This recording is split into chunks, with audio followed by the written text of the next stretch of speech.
Ce jour-là, elle n'y pensait pas, elle voulait juste se reposer. Je me promenais tranquillement dans les magasins. Parfois, je m'arrêtais pour regarder une vitrine. J'aimais regarder, mais je n'avais pas besoin d'acheter quoi que ce soit. Sourire à un enfant qui courait et jouait. Saluer une vendeuse sympathique qui montrait des échantillons de parfums. Pendant quelques instants, il s'est senti comme s'il faisait partie de cet endroit calme, protégée et confortable. Mais la tranquillité d'Amanda était sur le point d'être violently et inopinément détruite. Un simple geste, comme prendre son téléphone portable dans son sac pour répondre à un message, a suffi pour que 2 agents de sécurité imposants et à l'air sérieux la prennent par erreur pour une personne suspecte.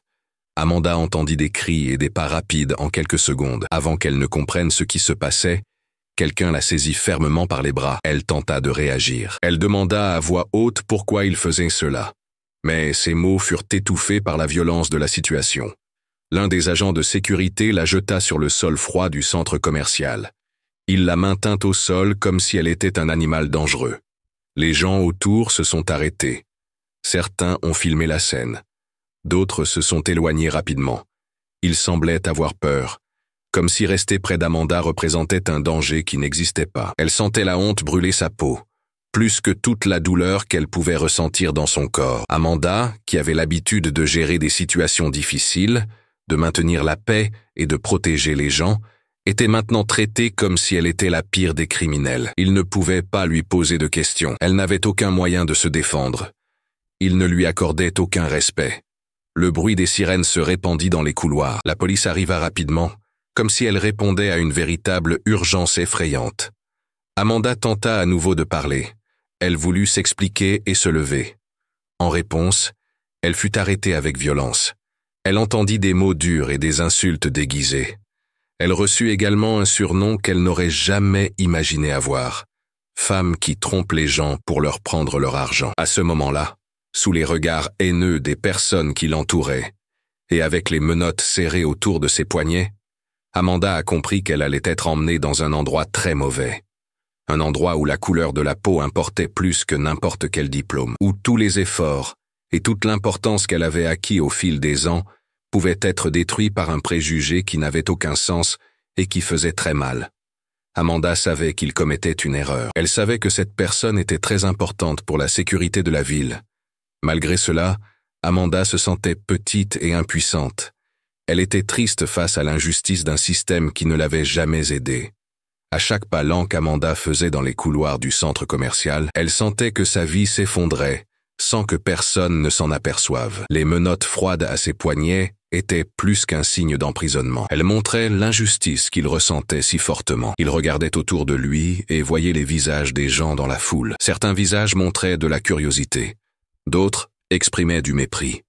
Certaines personnes la jugeaient sans savoir qui elle était. Chaque regard semblait l'accuser. Chaque murmure semblait la condamner. Personne ne posait de questions. Personne ne se souciait de la vérité. À ce moment-là, Amanda n'était plus la chef de la sécurité de la ville. Elle n'était plus qu'une femme noire emmenée comme un trophée pour une erreur que personne ne voulait réparer. Alors qu'on l'emmenait hors du centre commercial, elle sentait la honte monter en elle. L'un des agents de sécurité lui tenait fermement l'épaule. Il le faisait comme si elle allait s'enfuir. Elle essayait de relever la tête. Elle essayait de garder sa dignité. Mais la douleur dans son corps, et surtout, la douleur dans son cœur, la rendait triste. Les questions se répétèrent dans sa tête. Pourquoi? Pourquoi est-ce si rapide? Pourquoi est-ce si agressif? Pourquoi personne ne m'a écouté? Mais malgré toute cette confusion, Amanda connaissait la réponse. C'était la couleur de sa peau. C'était un préjugé ancien qui, de génération en génération, transformait des idées fausses en jugements rapides et injustes. Les policiers la mirent dans la voiture sans ménagement. Dans cet espace exigu, l'odeur du plastique usé se mêlait à celle de l'essence et de la fumée de la rue. L'un des policiers, aux cheveux très courts et au visage sévère, regarda Amanda avec mépris. Sans réfléchir, il lui lança des mots durs. Une arnaqueuse comme les autres. Encore une qui essaie de profiter du système. Amanda a ouvert la bouche pour protester. Elle voulait dire qu'il faisait une grave erreur, mais elle a été réduite au silence par un regard effrayant et le bruit de la portière de la voiture de police qui se refermait. Pendant qu'elle se rendait au poste, les larmes menaçaient de briser la carapace de fierté qu'elle avait soigneusement construite. Mais Amanda savait que si elle pleurait, Cela donnerait plus de raison aux personnes qui lui faisaient du mal. Il était important de rester forte. Elle devait puiser du courage dans le souvenir de tout ce qu'elle avait déjà accompli. Elle se souvenait de ses années d'études, des longues heures de cours, des calculs compliqués et des nuits blanches. Se souvenez-vous de la première fois où vous avez enfilé votre uniforme officiel? Vous avez ressenti le poids et la fierté d'être une femme noire occupant un poste à responsabilité. À présent, en quelques minutes, toute cette histoire semblait avoir disparu. Elle avait été remplacée par une histoire fausse et cruelle. À son arrivée au poste de police, la situation ne s'est pas améliorée. En fait, l'endroit était encore plus difficile. Quand Amanda est sortie de la voiture de police, elle a entendu les policiers faire des blagues à voix basse. Certaines personnes riaient, d'autres la regardaient avec dédain. Personne ne voyait une professionnelle. Tous ne voyaient qu'une suspecte, quelqu'un qu'ils avaient déjà jugé dans leur propre esprit. Un homme maigre en uniforme froissé a parlé à voix haute, sans se soucier qu'elle l'entende. « Regarde », l'expression de quelqu'un qui se croit plus malin que les autres. « Maintenant, tu vas le regretter. » Amanda a senti son estomac se nouer, mais elle a serré les lèvres et est restée ferme. Il ne lui restait plus que sa fierté. Elle fut conduite dans une pièce sale. La pièce était éclairée par une lumière fluorescente qui clignotait. On la fit asseoir sur une chaise inconfortable. Ils remplirent des documents sans même lui demander de raconter ce qui s'était passé. L'un des policiers, celui qui l'avait traité d'escroc, posa sur la table des papiers et des photos de sécurité de la véritable criminelle. Cette femme avait quelques petites similitudes physiques avec Amanda, mais il était clair qu'il ne s'agissait pas d'elle. Malgré cela, désireux de résoudre l'affaire, les policiers ont préféré la version simple de l'erreur plutôt que d'accepter qu'ils s'étaient trompés. Amanda a dit qui elle était. Elle a essayé de garder une voix ferme. Il lui a dit quel était son poste. Il a également précisé sa fonction et son nom. La salle est devenue silencieuse, et les gens se sont sentis mal à l'aise. Certains se sont regardés, ne sachent. Au lieu d'arrêter tout et de vérifier immédiatement, ils ont décidé de continuer à parier. Ils pensaient qu'en insistant sur le mensonge, ils pourraient faire de cette erreur une vérité. Ils ont dit qu'elle mentait. Ils ont dit que tout le monde essaie de trouver des excuses quand on le surprend. Les heures passaient lentement, comme si c'était des années. L'horloge murale semblait se moquer d'elle avec son tic-tac incessant. Amanda était prise au piège dans une situation difficile. Elle n'avait pas droit à un avocat et ne pouvait pas passer d'appel. Tout cela à cause de préjugés et d'un manque de compétences. Elle savait que le moindre faux pas ou la moindre réaction excessive pourrait être utilisée contre elle. Mais elle savait aussi que sa patience était à bout. Le moment le plus humiliant survint lorsque le policier de service, un homme corpulent à la voix lente, entra dans la pièce. Il ne regarda pas Amanda. Il lut rapidement ce qu'on lui avait remis, puis il a haussé les épaules et a décidé qu'elle resterait en prison jusqu'à l'audience. Sans question, sans vérification, sans incertitude. Juste la froideur de ceux qui voient les gens comme des numéros dans un système qui n'est pas juste.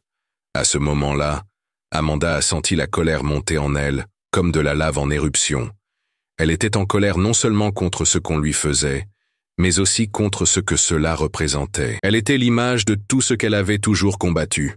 Cela incluait le racisme discret, les préjugés dans les institutions, les jugements sans preuve et les punitions sans possibilité de défense. Le système qui était censé prendre soin d'elle était celui qui la blessait sans pitié. Et lorsqu'elle a finalement été placée dans une cellule froide et sombre, sans savoir quand elle en sortirait, Amanda a réalisé que ce qui était en jeu était plus important que sa liberté. C'était son histoire, c'était son identité, c'était son combat en tant que femme noire dans un monde qui considérait encore la couleur de la peau comme un motif de culpabilité. Au fond de son cœur, elle sentait que cela ne s'arrêterait pas là, qu'elle ne resterait pas silencieuse.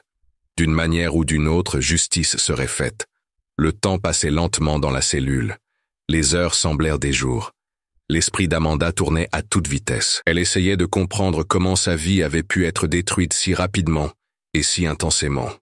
L'air était humide et lourd. Une odeur de moisi lui piquait le nez. La faible lumière de la lampe dans le couloir semblait jouer avec elle.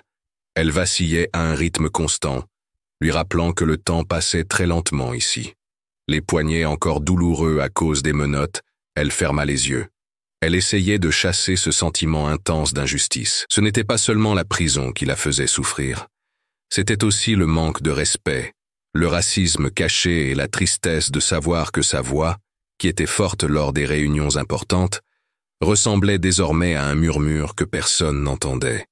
Quand on l'a appelée pour parler, Amanda a senti une petite lueur d'espoir. Elle s'est levée. Elle a relevé la tête de la même manière qu'elle montrait son respect dans son uniforme. Elle a marché dans les couloirs froids jusqu'à la salle, où on lui posait des questions. Là, elle a trouvé 3 policiers assis. Ils avaient des papiers dans les mains.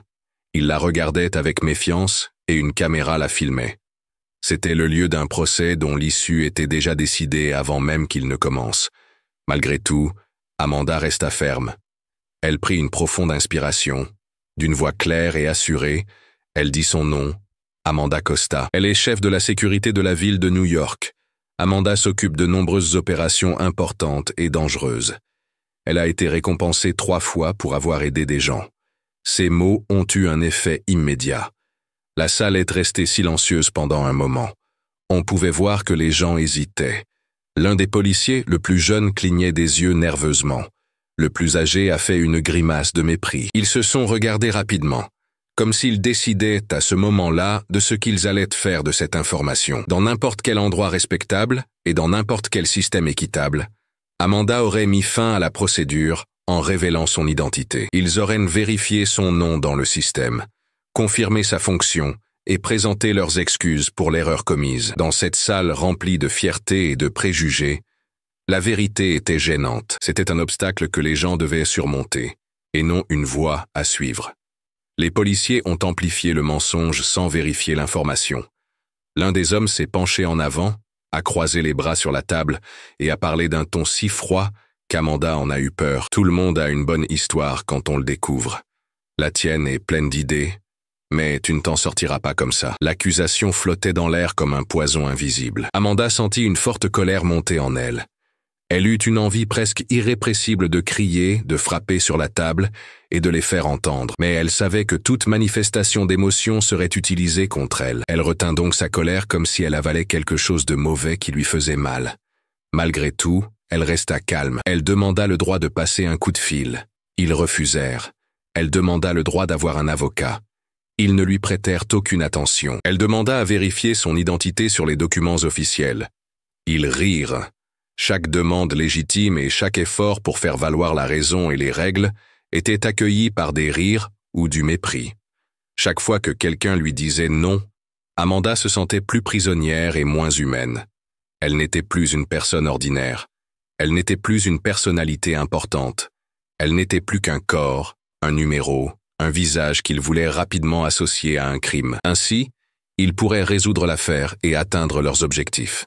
Les accusations portées contre elle étaient ridicules. Ils ont parlé de fraude bancaire, d'usurpation d'identité et de détournement de fonds de petites entreprises. Ils ont présenté des témoins peu fiables. Ils ont raconté des histoires qui n'avaient aucun lien entre elles. Les descriptions étaient très générales et ne correspondaient presque pas à l'apparence des personnes. La véritable criminelle était toujours en liberté, mais Amanda était la personne idéale à accuser. C'était une femme noire. Elle avait réussi. Mais elle se trouvait au mauvais endroit au mauvais moment. Ou peut-être que, pour eux, elle était au mauvais endroit simplement parce qu'elle existait. Pendant l'interrogatoire, Amanda regardait les visages des policiers. Elle n'y voyait aucune certitude, aucune envie de savoir, pas même un soupçon de bonté, seulement la volonté de la rendre coupable à tout prix. C'était comme se battre contre un mur de pierre. Et c'est dans cette pièce, au mur sale, sous la faible lumière, qu'Amanda a compris l'ampleur du système auquel elle était confrontée. Ce n'était pas seulement la tromperie de quelques personnes. C'était un système qui agissait pour détruire ceux qui ne suivaient pas ses règles mauvaises et problématiques. Dans un lieu rempli de tension et d'injustice, Amanda a pris une décision en silence. Elle n'allait pas se rendre. Même si ses mains étaient liées, même si personne ne pouvait entendre sa voix, elle continuerait à se battre. Saviez-vous que la vérité est lourde ? Elle finit toujours par se révéler, tôt ou tard, mais elle savait aussi que le chemin pour y parvenir serait difficile, sale et dangereux. À la fin de l'interrogatoire, sans aucune preuve tangible contre elle et sans respecter les règles légales, ils ont décidé de l'arrêter officiellement. L'un des policiers a souri en écrivant sur le papier, comme s'il signait le certificat de quelqu'un qu'il considérait sans importance. Amanda se tenait debout devant la table. Elle sentait chaque coup du tampon officiel à l'intérieur d'elle. Ce n'était pas seulement une plainte. C'était une tentative pour la faire disparaître. C'était pour mettre fin à des années de victoire. Il voulait la ramener au début. Il voulait lui faire porter le poids énorme des préjugés qui existent dans la société. Elle a été ramenée dans sa cellule et n'a pas pu se retourner. Les portes en fer se sont fermées dans un bruit sourd. Ce bruit a résonné dans le couloir vide et indiquait que quelque chose de très grave venait de se passer. Seule dans sa cellule, Amanda a appuyé sa tête contre les barreaux froids. Une larme a coulé, révélant sa tristesse. Mais ce n'était pas une larme de tristesse d'avoir perdu. C'était une larme de colère. C'était comme si des promesses étaient restées silencieuses. Il y avait des promesses qui naissaient dans l'obscurité. Il ne gagnerait pas, peu importait le temps que cela prendrait. La valeur n'avait aucune importance. Elle les dénoncerait tous. Elle révélerait toute la vérité sur le système si nécessaire. Et au moment venu, le monde entier saurait qui avait vraiment commis l'erreur. De l'autre côté de la ville, tandis qu'Amanda souffrait dans sa cellule glaciale, les rouages de la corruption commençaient à se mettre en branle. Il n'en fallait pas beaucoup pour que les chuchotements se transforment en complots, et les poignées de main en alliances malveillantes. Thomas, l'un des policiers qui avait aidé à arrêter Amanda à tort, savait que tout pourrait empirer si les gens apprenaient la vérité. Savait-il que si quelqu'un écoutait Amanda et vérifiait ce qu'elle avait vécu, tout le mensonge s'écroulerait comme un château de cartes? Il fit ce que beaucoup avaient fait avant lui pour se protéger. Il chercha de l'aide dans les recoins sombres de la célèbre alliance entre la police, les avocats et le système judiciaire. Andrew, avec un sourire qui montrait qu'il avait déjà trompé la justice auparavant, a fait un geste calme de la main et a dit qu'il avait des amis influents. Les bonnes personnes au bon endroit. Parmi ces personnes, il y avait Brian. C'était un jeune juge et un ami de longue date de l'université. Brian avait des dettes de gratitude du passé. Il connaissait aussi bien la valeur de la loyauté dans un système aussi corrompu que celui-là. Pendant ce temps, dans les coulisses, les manipulations commençaient à être mises en place avec soin, mais de manière maladroite. Des appels discrets ont été passés, des promesses secrètes de protection, des faveurs qui pourraient être accordées plus tard, et un soutien politique. L'avocat qui défendait Thomas, un homme d'âge mûr au regard froid et au sourire calculé, a commencé à monter son histoire. Il allait présenter Amanda comme une personne arrogante et agressive. Il allait dire qu'elle avait utilisé son poste pour effrayer la police et essayer de se sortir d'une situation compliquée. Ils ont inventé des histoires, modifié les déclarations de certaines personnes et payé des témoins du centre commercial pour qu'ils aident à raconter une version qui donne l'impression qu'Amanda a réagi à l'approche et a proféré des menaces à l'encontre des agents. La justice, qui n'aurait pas dû prendre parti, a été délibérément brouillée, et ce pour de mauvaises raisons. Chaque mouvement dans ce jeu corrompu avait un objectif bien précis. L'objectif était de faire taire la vérité, de faire passer la victime pour une mauvaise personne, et de protéger ceux qui avaient réellement commis des actes répréhensibles, quel qu'en soit le prix. L'audience avait déjà été planifiée avant même de commencer. Amanda, sans s'en rendre compte, ne luttait pas seulement contre des mensonges à son sujet. Elle affrontait tout un système qui voulait la détruire pour protéger ses apparences. Les journaux ont commencé à parler de l'affaire avec des titres discrets, suggérant sa culpabilité sans le dire clairement. De petits articles dans les journaux parlaient de la femme noire impliquée dans des crimes financiers et de son lien possible avec des groupes frauduleux. C'était la vieille tactique qui consiste à tromper les gens sur ce qu'ils pensent avant que la vérité n'ait la possibilité de se faire jour. Amanda avait déjà été jugée et reconnue coupable par les médias. Pendant ce temps, en prison, Amanda ne pouvait pas voir ses manœuvres. Elle sentait la colère monter autour d'elle. Les gardiens qui auparavant ne faisaient pas attention à elle la regardaient maintenant avec dégoût. Les conversations à voix basse dans les couloirs de l'aile des femmes montraient qu'elle n'était pas acceptée. La machine à détruire la réputation fonctionnait déjà bien, et Amanda était la cible principale. Dans le bureau de Brian, le juge qui avait accepté l'argent, les préparatifs pour la réunion battaient leur plein. Il rencontrait Andrew lors de réunions informelles. Il riait sous cape en pensant que tout allait s'arranger facilement. Après tout, le système avait été créé pour protéger des gens comme eux. C'étaient des gens qui savaient comment agir de manière malhonnête. Ils savaient tout faire pression, qui corrompre et qui renverser pour rester au pouvoir. Pour eux, la vérité n'était qu'un petit problème. C'était quelque chose qui pouvait être changé d'un simple coup de tampon et d'un sourire faux devant les caméras. Et c'est ainsi que, dans les coulisses du pouvoir, l'avenir d'Amanda a été décidé. Rien de ce qu'elle disait n'avait d'importance. Les preuves qu'elle pouvait présenter n'avaient aucune importance. Le piège était tendu. Une barrière invisible d'intérêts et d'idées erronées avait été érigée autour d'elle. Chaque avocat payait. Chaque personne qui témoignait contre elle en échange d'argent.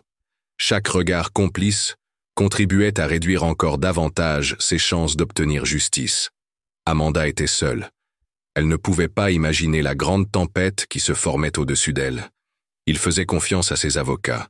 Il pensait que son histoire importante et la vérité seraient suffisamment fortes pour faire tomber les accusations. Cependant, ce à quoi elle était confrontée n'était pas seulement une plainte. C'était tout un système, formé par de nombreuses années d'avantages et de malhonnêteté. Il était prêt à détruire quiconque tenterait de défier ses parties brisées. Pendant les nuits froides dans sa prison, alors que la ville dehors se moquait de sa souffrance, Amanda se promettait de ne pas abandonner. Même sans savoir l'ampleur de la trahison, elle prit une décision irrévocable. Elle résisterait. Elle se battrait jusqu'à la fin pour son honneur, même si elle devait traverser de grandes difficultés pour montrer qui elle était vraiment. Le matin du procès commença sous un ciel gris. On aurait dit que même le ciel était triste de ce qui allait se passer. Amanda se leva tôt dans sa cellule froide. Sa tête était lourde à cause de l'anxiété qui la consumait depuis des jours. Elle regarda ses mains. Ses mains étaient de fortes et calleuses à cause du travail et de la lutte. Ses mains avaient déjà aidé à sauver des vies et à éviter des tragédies. Elles avaient également construit des ponts qui apportaient la sécurité dans une ville où la peur était omniprésente. Avec ses mains, elle tenait désormais sa dernière chance de prouver son innocence. Le système semblait avoir déjà décidé qu'elle était coupable avant même qu'elle ne commence à parler. On lui avait mis une robe simple, sans ornement et sans personnalité, comme si l'on voulait faire d'elle une simple accusée sans passé, sans histoire et sans valeur. Amanda marchait accompagnée dans les couloirs froids du tribunal. Les gardiens l'observaient sans s'en soucier. Elle entendait les bruits sourds qui provenaient des salles d'audience. Elle sentait chaque pas comme un coup violent dans sa poitrine. Chaque porte qui se fermait derrière elle semblait lui ôter un peu plus de sa liberté. Mais malgré tout, même en laissant sa colère de côté à chaque respiration, elle gardait la tête haute. S'il y avait une chose qu'il ne lui enlèverait jamais, c'était sa dignité. Lorsqu'Amanda entra dans la salle d'audience, de nombreuses personnes la regardèrent, des journalistes et des gens ordinaires, dont certains célèbres, voulaient assister au spectacle, mais peu d'entre eux se souciaient de la justice. Sur le banc réservé à l'accusé, il sentait la pression de toute la salle sur son dos. Mais en regardant le juge, Brian, Amanda ressentit pour la première fois un frisson dans le dos. Elle reconnaissait ce regard, un regard qui ne voulait pas connaître la vérité, mais qui ne faisait que confirmer une peine déjà choisie. Un regard sans émotion, plein d'intérêt personnel. Ses avocats, qui sont deux des meilleurs du Brésil, étaient prêts. Ils avaient des preuves claires. Ils avaient des vidéos des caméras de sécurité du centre commercial. Ils avaient également l'avis d'experts en reconnaissance faciale. De plus, il y avait des documents qui montrèrent son travail et prouvaient qu'il avait un casier vierge. La stratégie était simple. Montrer la vérité, révéler le mensonge et laisser les faits primer sur les préjugés. Et ainsi, la présentation commença. L'enregistrement du centre commercial fut diffusé. On y voyait Amanda se faire aborder sans opposer de résistance. L'enregistrement montrait la véritable criminelle, qui était une autre femme. Elle avait également la peau foncée, mais ses traits étaient très différents. C'est cette femme qui avait commis les crimes dont Amanda était accusée. Des professionnels sont montés sur scène pour affirmer clairement, et sans aucun doute, que l'accusation n'était pas valable. Les documents ont été présentés, tamponnés et signés par les principaux responsables de la sécurité publique. Ils ont reconnu Amanda comme étant responsable de la sécurité de la ville. Pendant un court instant, Amanda a pensé qu'elle allait gagner, que la raison et la vérité des événements allaient briser le lourd voile d'injustice qui l'entourait. Le moment était venu pour la défense de Thomas et Andrew de s'exprimer. Leur avocat, un homme mince au sourire peu fiable, a commencé à parler avec le calme de celui qui savait déjà qu'il avait gagné. Amanda a été présentée comme une femme très autoritaire. Elle avait l'habitude d'utiliser son pouvoir à mauvais escient. Il affirma qu'elle avait tenté d'effrayer les policiers au poste. Elle les avait menacés de les poursuivre en justice, non pas parce qu'elle voulait obtenir justice, mais pour cacher ses propres crimes. Elle avait fait venir des personnes pour parler de l'affaire. Il s'agissait des agents de sécurité du centre commercial. Ils avaient été payés et chargés de dire qu'Amanda était agressive et semblait suspecte. Ils ont dit qu'elle avait le comportement typique de quelqu'un qui cache quelque chose. Chaque mensonge qu'il racontait à son sujet était comme une douleur qui lui transperçait le cœur. Amanda serrait les poings sur la table. Elle essayait de ne pas crier. Saviez-vous qu'au tribunal, montrer ses émotions était considéré comme un signe de culpabilité? Il fallait se contrôler. Il fallait avoir foi en la justice, croire qu'elle existait encore, d'une manière ou d'une autre.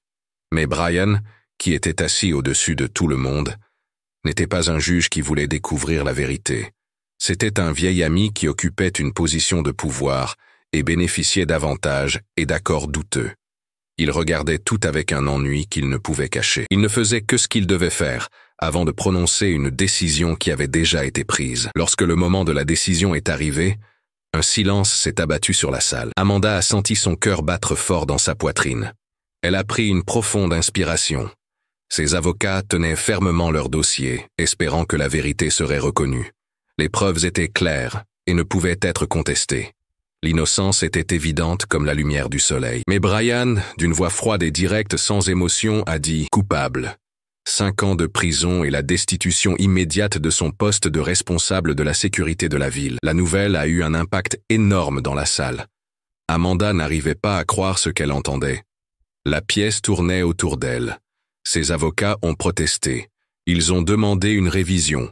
Ils ont argumenté jusqu'à en perdre la voix.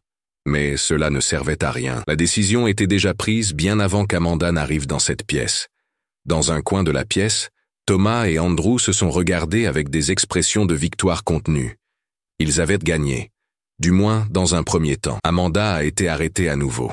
Cette fois, elle était sous les projecteurs des caméras de télévision.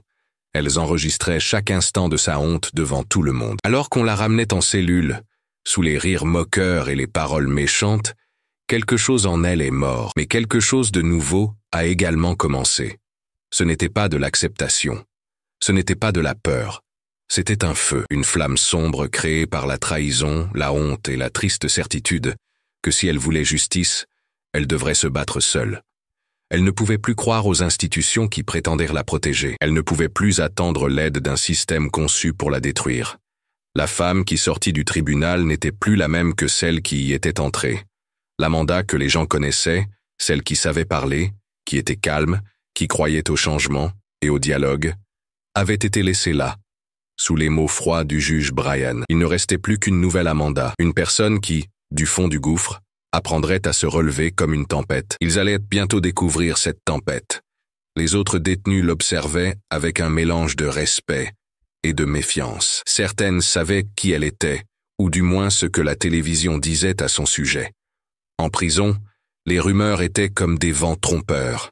Elles se propageaient rapidement, changeaient souvent et apportaient de mauvaises nouvelles. Certaines parlaient à voix basse quand Amanda passait. D'autres se contentaient de détourner le regard. Mais la vérité était que, dans cet endroit, le statut social et le passé n'avaient aucune importance. En prison, tout le monde était dans la même situation difficile. Ils n'étaient que des numéros dans des registres et des corps dans des lits de fer. Au début, Amanda essayait de se distraire. Elle lisait les livres qu'elle avait, écrivait des lettres à ses avocats et demandait que la décision du juge soit réexaminée. Mais elle s'est vite rendue compte que le système ne voulait pas seulement la garder en prison, il voulait la détruire lentement. Toutes ses demandes étaient ignorées. Toutes ses lettres revenaient sans réponse. Chaque tentative d'agir était bloquée par une bureaucratie qui s'en fichait. C'était comme si on avait creusé un trou très profond pour l'y mettre vivante, puis jeter les clés au loin. C'était la nuit, dans le silence total de sa cellule, que le véritable changement s'opérait. Seule avec ses pensées sombres, Amanda affrontait la vérité qu'elle avait tenté d'ignorer. Elle savait qu'elle ne gagnerait pas ce combat de manière conventionnelle. Il n'y aurait pas de héros pour la sauver. La justice ne surgirait pas d'elle-même dans les recoins obscurs de la loi. Si elle voulait justice, elle devait la chercher. Si elle voulait se venger, elle devait tout planifier avec soin. Elle avait appris à le faire pendant ses nombreuses années en tant que chef de la sécurité. Elle commença à se souvenir d'anciens amis, d'anciens collègues, et de personnes qui lui devaient une faveur. L'aide est très importante dans le monde de la sécurité et des opérations spéciales. Au cours de ses missions les plus difficiles, Amanda avait formé un groupe d'hommes et de femmes qui travaillaient discrètement. Ils étaient hors de vue et ne suivaient pas les règles habituelles. Les agents d'élite sont 3 types de professionnels. Ils sont doués pour élaborer des plans sans que personne ne s'en aperçoive. Ils aident à sauver des gens dans des situations secrètes. Ces opérations ne peuvent être confirmées. Et maintenant, du fond de cette prison, elle commençait à tirer, dans sa tête, les filles invisibles de ce réseau oublié. Le plan n'était pas le fruit d'une idée soudaine. Il avait mûri calmement et minutieusement. Il avait été élaboré dans les moindres détails, en calculant les risques et en observant attentivement les mouvements de ses adversaires. Amanda savait qui étaient ses véritables ennemis. Thomas, Andrew et Brian. Je savais où ils travaillaient. Je savais où ils habitaient. Je connaissais leurs habitudes. Elle savait mieux que quiconque comment les hommes forts baissent leur garde lorsqu'ils pensent avoir gagné. Et elle a utilisé cette confiance pour agir. Lors d'un des rares moments où elle a pu communiquer avec le monde extérieur, un appel secret, passé par une employée qui avait reçu de l'argent, Amanda a commencé à demander l'aide d'anciens amis. Sa voix, lorsqu'elle a parlé au téléphone, était froide comme du métal brillant, sans pleurer, sans supplier. Seulement des instructions. Des instructions directes de quelqu'un qui comprenait que le temps était son plus grand ennemi. Elle ne voulait pas seulement s'échapper. Elle ne voulait pas seulement se débarrasser d'accusations qui n'étaient pas vraies. Elle voulait mettre fin à chaque aspect de ce jeu malhonnête. Elle voulait que Thomas et Andrew ressentent la même douleur qu'ils lui avaient causée. Elle voulait que Brian, assis sur son trône sale, sache ce que c'était que d'être petit et faible. Il devait prendre conscience de la force qu'il n'avait pas su apprécier. Les nuits qui suivirent furent remplies de plans détaillés. Nous avons revu les stratégies et examiné attentivement chaque erreur qui pourrait se produire. Amanda savait qu'elle n'aurait pas d'autre occasion. Tout devait aller vite. Il fallait être direct, ne laisser aucune trace. La fuite ne serait que la première étape. Le véritable objectif était de tout révéler au grand jour. L'intention était d'humilier totalement et pour toujours ses ennemis. J'avais besoin de vidéos, d'histoires, de preuves irréfutables provenant de la bouche même de ceux qui m'accusaient. Mais pour cela, je devais quitter cet endroit. Pour y parvenir, il fallait commettre un acte si audacieux que même les livres d'espionnage sembleraient bien pâles en comparaison. Alors que la haine la dominait, Amanda ressentait également un calme étrange, une clarté très impressionnante. Elle n'avait plus seulement le désir de se venger, quelque chose de plus grand la motivait. Pour toutes les fois où on ne l'avait pas cru, pour toutes les femmes noires qui n'avaient pas eu voix au chapitre, pour toutes les fois où on lui avait dit qu'elle n'était pas assez bonne et qu'elle ne méritait pas assez. Toutes les injustices qu'elle avait subies au cours de sa vie brûlaient désormais en elle comme un feu ardent. Il n'y avait pas de retour en arrière possible. Il n'y avait plus de place pour discuter ou pardonner. Amanda avait des projets. Elle avait de l'espoir. Calmement, elle créait son propre changement. Elle était une personne différente, façonnée par la douleur, formée par la honte, animée par la certitude que la véritable justice ne vient presque jamais toute seule. Il faut se battre pour l'obtenir. Lorsque la nuit tomba à nouveau sur la prison, un vent froid souffla entre les vieux barreaux. Amanda regarda la lune cachée derrière d'épais nuages et fit une promesse en silence. Dans sa cellule, Amanda était debout, appuyée contre le mur. Ses yeux étaient mi-clos, comme si elle dormait, mais à l'intérieur, ses sens étaient en alerte et son cœur battait à toute vitesse. Chaque petit bruit était étudié. Chaque mouvement était soigneusement enregistré. Elle comprenait que le temps était son pire ennemi, mais aussi son meilleur ami cette nuit-là. Il était important de rester calme. Il fallait rester calme. Par-dessus tout, elle devait faire entièrement confiance aux personnes qui feraient tout pour la sortir de cette situation difficile. Vers 2h40 du matin, les signes ont commencé. Tout d'abord, il y eut une coupure de courant soudaine. La prison fut plongée dans le noir complet. Seules les lumières de secours étaient allumées. Elles clignotaient de temps en temps et projetaient des ombres étranges sur les murs. Des cris se mirent à résonner dans les couloirs. Les alarmes retentirent de manière étouffée et confuse. Les gardes couraient dans tous les sens, désorientés, essayant de comprendre ce qui se passait. C'était un grand désordre, exactement comme Amanda l'avait prévu. Au milieu de la confusion, 3 personnes sont apparues. Elles étaient vêtues de noir et leurs visages étaient couverts de masques. Elles se déplaçaient avec l'habileté des fantômes qu'Amanda avait apprises pour attaquer. À l'aide d'outils de piratage rapide, elles ont désactivé les serrures électroniques de l'endroit où Amanda était emprisonnée. Les portes des cellules s'ouvrirent dans un grand bruit. Les prisonnières, désorientées, ne comprenaient pas ce qui se passait. Mais les agents n'étaient pas venus pour libérer tout le monde. Ils venaient pour elle. L'un d'eux fit un signe de tête, sans dire un mot. Amanda comprit immédiatement. Elle se leva comme si elle avait attendu ce moment toute sa vie. Elle n'avait aucun doute. Elle sortit de la cellule et se joignit au bruit qui augmentait à chaque instant. Les alarmes se mirent à retentir. Les portes de sécurité tentèrent de se fermer, mais il n'y avait plus de temps. Dans les couloirs, le groupe se déplaçait silencieusement et rapidement. Aucune erreur, aucun coup de feu. Chaque gardien qui s'approchait était neutralisé avec précision. Un coup rapide dans le cou, une torsion ferme du bras ou une dose de médicaments administrée avec précision. Il n'y eut pas de mort, du moins pour l'instant. Seulement ce qui était nécessaire pour franchir le chemin de béton et de métal qui séparait Amanda de la liberté. Le chemin était dangereux. Il y avait des caméras, des capteurs et des mesures de sécurité, mais Amanda en savait plus sur cette prison que la plupart des personnes qui y travaillaient. Lorsqu'il était chef de la sécurité, il avait observé de nombreuses prisons. Il connaissait leurs points faibles. Il savait où la sécurité n'était pas bonne. Il savait également où les règles n'étaient pas respectées. À présent, toutes ces connaissances étaient son outil spécial. Lorsqu'il arriva dans la cour extérieure, le froid de la nuit lui frappa le visage comme une gifle énergisante. Amanda s'arrêta un instant. Elle leva les yeux vers le ciel et vit les étoiles cachées par d'épais nuages. Elle sentit l'odeur de la liberté mêlée à celle de la fumée des générateurs qui tournaient à plein régime. Elle se mit à courir. Elle courut comme si elle laissait derrière elle non seulement la prison, mais aussi toutes les chaînes invisibles qui avaient tenté de la retenir toute sa vie. Une voiture noire était garée dans le parking extérieur.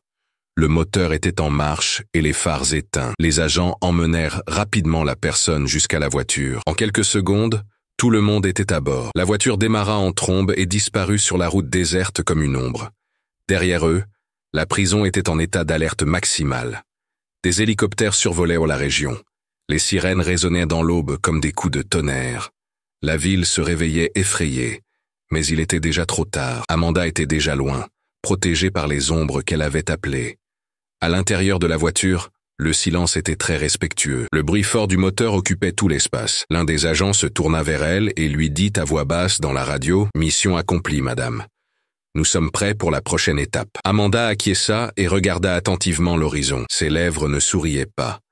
Elle ne ressentait aucun soulagement dans son cœur, seulement une décision ferme, dure comme du fer forgé. Elle comprenait que ce n'était que le début. Le monde extérieur semblait avoir changé après cette nuit-là. New York, avec ses lumières toujours allumées et son agitation sans fin, continuait de bouger comme si rien ne s'était passé. Pour les millions de personnes qui parcouraient ces rues bondées, ce n'était qu'une autre matinée glaciale, une nouvelle qui serait oubliée dès le lendemain. Pour Amanda, chaque pas qu'elle faisait hors de prison était comme traverser une nouvelle étape de la souffrance. Cette souffrance était désormais quelque chose qu'elle connaissait bien. Chaque fois qu'elle respirait, elle ressentait la honte qu'elle avait éprouvée. Chaque battement de son cœur lui rappelait ce qu'elle avait encore à faire. Elle n'était plus la même femme qu'avant. Quelque chose en elle s'était brisé. Mais en même temps, quelque chose de nouveau et de très mauvais avait émergé. Alors que la voiture parcourait les petites rues de la ville, Amanda réfléchissait déjà soigneusement à ses prochains mouvements, telle une stratège. Il n'y avait pas de place pour le doute. Son plan de vengeance était simple. Elle voulait montrer, détruire et faire ressentir la même douleur à tous ceux qui avaient ri d'elle, à tous ceux qui l'avaient insultée au tribunal. Et elle n'allait pas le faire avec des balles ou du sang. Amanda pensait à quelque chose de plus compliqué. Elle voulait détruire les bonnes images qu'ils valorisaient. Elle allait leur ôter leur masque devant le même système qui, un jour, l'avait blessée. Le lieu où ils travaillaient était une vieille maison vide à la périphérie de la ville. Un refuge simple, mais qui fonctionnait bien. Là, les agents, qui étaient déjà ses amis de longue date, avaient installé un petit quartier général. Des cartes collées au mur, des ordinateurs modernes, des appareils pour surveiller et écouter les conversations secrètes. Tout était prêt pour mettre en œuvre un plan qui, si quelqu'un venait à le découvrir, changerait beaucoup la ville. Les premières cibles étaient Andrew et Brian. Il fallait attraper ces personnes sans attirer l'attention. Il ne pouvait y avoir de place pour les héros ou les martyrs. Ils devaient être sortis du confort de leur routine avant de se rendre compte de ce qui se passait. Amanda savait où les trouver. Elle connaissait leurs habitudes, leurs manies et leurs faiblesses. Le temps qu'ils avaient passé à l'observer lui avait, curieusement, fourni toutes les informations dont elle avait besoin pour les trouver. Le premier à être éliminé serait Andrew. Selon ces informations, il se rendait tous les matins dans un petit café du centre-ville. C'était une vieille habitude, presque un rituel, qu'il ne manquait jamais. C'est là, dans le confort de sa fausse routine, qu'il serait pris. Le jour J, 2 agents se sont installés dans le café comme s'ils étaient des clients normaux. 2 autres personnes sont restées à l'extérieur. Elles étaient attentives au moindre mouvement suspect. Lorsqu'Andrew est entré, distrait, son téléphone portable dans une main et un journal dans l'autre, les agents sont passés à l'action. Tout s'est passé très vite. Une petite poussée dans une camionnette garée sur le trottoir. Un coup rapide sur le côté du cou pour le neutraliser. Tout cela en moins de 20 secondes. Pas de cris, pas de bagarre. Pour les quelques personnes qui se trouvaient dans la rue, cela ressemblait simplement à un homme qui avait trop bu et qui était aidé par ses amis. Pendant ce temps, David Bryan, le juge véreux, était tranquille dans sa grande maison à la périphérie de la ville. Il ne savait rien de ce qui se passait. Il pensait qu'il était intouchable. Il croyait que ses titres, ses amis et son manque d'humilité le protégeaient. À ce moment-là, il nageait dans la piscine chauffée de sa maison. Il aimait le faux sentiment de sécurité que lui procurait son endroit privilégié. C'est à ce moment fragile que les hommes d'Amanda ont attaqué. Ils ont escaladé les murs avec l'agilité d'animaux sans faire le moindre bruit. Ils sont entrés dans la maison en quelques minutes. Bryan n'a pas pu crier avant d'être arrêté, les yeux bandés et jetés sur le sol froid. Tout cela sous l'œil impassible des caméras de sécurité qui, à l'intérieur, avaient été désactivées sans faire de bruit. Ils ont été emmenés dans la même vieille maison qui servait de base. Amanda les attendait. Elle était assise sur une chaise en bois. La lumière vive d'une lampe suspendue au plafond éclairait la pièce. Elle les regardait pendant qu'on les jetait à terre. Ils étaient ligotés et les yeux bandés. Il sentit un frisson lui parcourir l'échine. Mais ce n'était pas la peur, c'était la force. Une force qui lui avait été retirée au tribunal, au centre commercial et au poste de police. Maintenant, c'était elle qui fixait les règles. D'un geste de la main, les couvertures furent retirées. Andrew et Bryan clignaient des yeux pour s'habituer à la lumière. Quand ils réalisèrent qui se tenait devant eux, leurs visages pâlirent. Amanda, très imposante, croisa les bras et les regarda en silence pendant plusieurs secondes. Elle n'avait pas besoin de parler. Ses yeux, brillants de colère, en disaient long. Finalement, elle s'approcha. Sa voix trancha l'air comme un couteau. « Vous m'avez déshonoré. Vous m'avez traîné dans la boue. Maintenant, il est temps de payer. » Les règles étaient claires et faciles à comprendre. Il devait transférer 88 000 $ sur un compte sécurisé. De plus, et surtout, il devait enregistrer une vidéo dans laquelle il reconnaissait leur tort. Il devait accepter le mensonge au procès, la discrimination et la déformation des faits. Amanda comprenait que sans preuves concrètes, ses seules paroles ne suffiraient pas contre ces systèmes injustes. Mais avec une confession, même sous la contrainte, elle aurait quelque chose de concret pour changer la situation. Andrew a essayé de protester. Il a tenté de la tromper en lui disant que tout cela ne ferait qu'empirer sa situation. Bryan, terrifié, ne pouvait que secouer la tête en signe de refus. Amanda est restée très calme. Je savais que je ne pouvais pas me tromper. Je savais que la peur était le seul moyen de communication qu'il comprenait vraiment. Après de longues heures de pression mentale, de menaces déguisées et de démonstrations de pouvoir, ils sont parvenus à un accord. Les enregistrements ont eu lieu.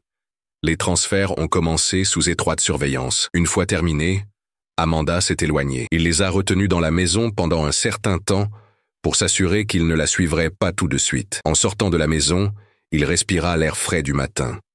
Il ressentit un peu de soulagement, mais il avait aussi la conscience lourde, car il savait que ce n'était que le début. C'était le début de quelque chose de beaucoup plus grand et plus risqué.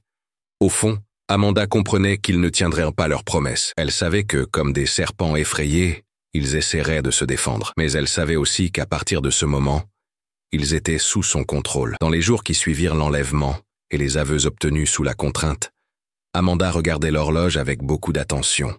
Elle savait que chaque seconde comptait comme un pari. Elle pensait, voulait penser, que l'humiliation qu'Andrew et Bryan avaient subie serait suffisante pour les pousser à se rendre. La peur qui se lisait dans leurs yeux et le désespoir qui transparaissait dans leur voix lors de l'enregistrement des aveux empêcherait toute tentative de trahison. Pendant de nombreuses années, Amanda avait appris à calculer les risques. Elle avait appris à analyser les décisions et à évaluer les gens. Mais là, au cœur de cette nouvelle bataille, elle avait commis une erreur. Elle n'avait pas pris en compte la fierté blessée de ses adversaires. Les premiers jours, tout était calme. Il n'y avait eu aucun comportement étrange. Et personne n'avait porté plainte contre elle. Amanda était en sécurité. Ses agents étaient vigilants, et son plan était toujours prêt. Elle respirait un peu plus tranquillement. Le calme semblait réel, mais ce n'était qu'une apparence. L'eau calme d'une mer cachait, juste en dessous, la force d'une tempête qui allait bientôt éclater.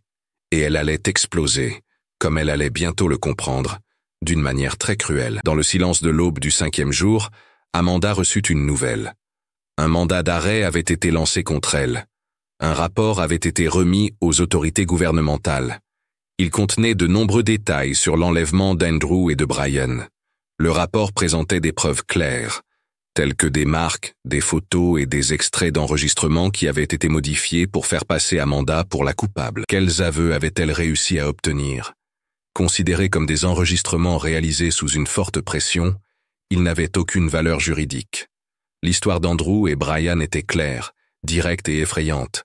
Ils racontèrent qu'avec des armes pointées sur eux, ils avaient été forcés d'inventer des mensonges sur eux-mêmes et sur le système. Ils avaient renversé la situation avec l'aisance de ceux qui pratiquaient la corruption depuis longtemps. Amanda ressentit une douleur comme si on lui avait donné un coup dans le dos. En regardant les documents secrets que l'un de ses amis lui avait remis, il avait mal à la tête. C'était plus que de la trahison. C'était plus qu'un défi. C'était la triste prise de conscience que, même face à leur propre culpabilité, ces hommes préféraient continuer à mentir plutôt que d'accepter la vérité. Ils ne connaissaient aucune limite. Ils ne savaient pas ce qu'était la honte. Ils ne connaissaient pas le mot « honneur ». Bientôt, les informations ont commencé à faire l'objet de nombreuses spéculations. Les journalistes en quête de scoops ont beaucoup parlé de chaque détail, de chaque rumeur et de chaque fragment de vérité. Amanda était désormais présentée au public comme une ancienne chef de la sécurité devenue folle. C'était une femme assoiffée de vengeance. Elle était capable d'organiser des enlèvements bien ficelés pour faire taire des personnes importantes travaillant dans le domaine de la justice. La situation dans cette histoire faisait presque rire Amanda. C'était un rire triste, sans joie, comme seuls ceux qui ont vu le côté le plus laid de la vie peuvent le comprendre. Dans le même temps, de nombreux mandats de perquisition ont été émis. Des agents fédéraux ont commencé à se rendre dans des lieux anciens, liés au passé d'Amanda. Ses amis, ses collègues et sa famille ont commencé à ressentir la pression. Amanda, qui avait toujours cru en la force de l'intelligence et de la préparation, devait désormais se fier uniquement à son instinct pour survivre. Elle était traquée comme un animal dangereux, et la moindre erreur pouvait être fatale. Dans le quartier général improvisé, la tension montait. Ses alliés étaient prêts à se battre, mais même eux se rendaient compte que la situation devenait difficile. Amanda a réuni tout le monde par une nuit froide. La lumière d'une lampe tremblait. Elle dit que ceux qui voulaient partir pouvaient le faire. Il n'y aurait pas de jugement. Demander leur loyauté à ce moment-là revenait à demander à des hommes et des femmes de sauter d'un endroit élevé les yeux fermés. Mais personne ne bougea. Chaque visage et chaque regard sérieux reflétaient la même rage. Ils se battraient avec elle jusqu'au bout. Malgré tout, Amanda savait qu'elle devait changer de plan. L'attaque directe avait été importante pour surprendre et semer la confusion chez ses ennemis. Mais maintenant, la situation exigeait des mouvements plus prudents et plus précis. Il fallait montrer Andrew et Brian de manière claire, à la vue de tous. Il fallait que ce soit si fort que même le système corrompu ne puisse l'ignorer. Mais avant cela, il y avait quelque chose qui devait être dit. Par une nuit sans étoiles, Amanda prit son téléphone spécial et appela directement le numéro de Brian. Elle avait obtenu ce numéro grâce au travail de ses agents. Le téléphone sonna 3 fois avant que quelqu'un ne réponde. À l'autre bout du fil, Brian respirait difficilement et était nerveux. Amanda parla lentement et à voix basse. Chacun de ses mots semblait contenir un poison contrôlé. Elle dit « Vous avez choisi la voie la plus difficile. Vous pensiez pouvoir se moquer de moi. Vous pensez que le système va vous protéger éternellement? Vous pensez pouvoir vous cacher derrière des vêtements et des symboles ?» Il y eut une longue pause, pleine de tension. « Alors qu'il en soit ainsi. Maintenant, je ne vais pas seulement vous détruire, Je vais détruire tout ce que vous aimez. » Brian a essayé de répondre, mais Amanda a raccroché avant qu'il n'ait pu dire un mot. Le défi était lancé. 3 jours plus tard, pour tenir cette promesse difficile, la deuxième partie du plan commença. Attaquer Andrew et Brian ne suffisait pas. Il fallait les détruire complètement. Pour cela, Amanda savait exactement où frapper. Dans leur famille. Le prochain chapitre de la guerre allait bientôt commencer. Et cette fois, il n'y aurait pas de place pour le pardon. Amanda ne se battait plus seulement pour sa propre justice. Lorsque le téléphone cessa de sonner et que le danger resta suspendu dans l'air comme une épée prête à tomber, Amanda ne perdit pas de temps. Le moment d'hésiter était révolu. Le temps de la diplomatie avait pris fin en même temps que le dernier espoir qu'elle avait de voir ses ennemis, Andrew et Brian, avouer leurs erreurs sans avoir recours à la guerre. Ils avaient décidé de trahir, de se moquer et d'ignorer totalement les conséquences. À présent, Amanda choisissait la réponse que tout le monde savait qu'elle donnerait. Ferme, juste et sans possibilité de changement. La nouvelle opération n'était pas seulement un compte à régler entre eux, c'était une quête totale de ce qu'ils avaient le plus peur de perdre. Cela incluait leur famille, leurs origines et ce qu'ils laisseraient pour l'avenir. Réunis autour d'une table simple au milieu de la maison sécurisée, les amis écoutèrent le plan. La faible lumière projetait de grandes ombres sur leurs visages sérieux. Cela donnait à la scène un air de rituel triste. Amanda parlait avec le calme de quelqu'un qui a traversé des moments difficiles et qui a appris à sourire même dans les situations difficiles. Elle décrivit en détail où se trouvaient les parents d'Andrew et de Brian. Elle a parlé de leurs habitudes quotidiennes et aussi de leurs points faibles. Tout avait été soigneusement planifié. Chaque entrée et sortie des maisons avait été enregistrée.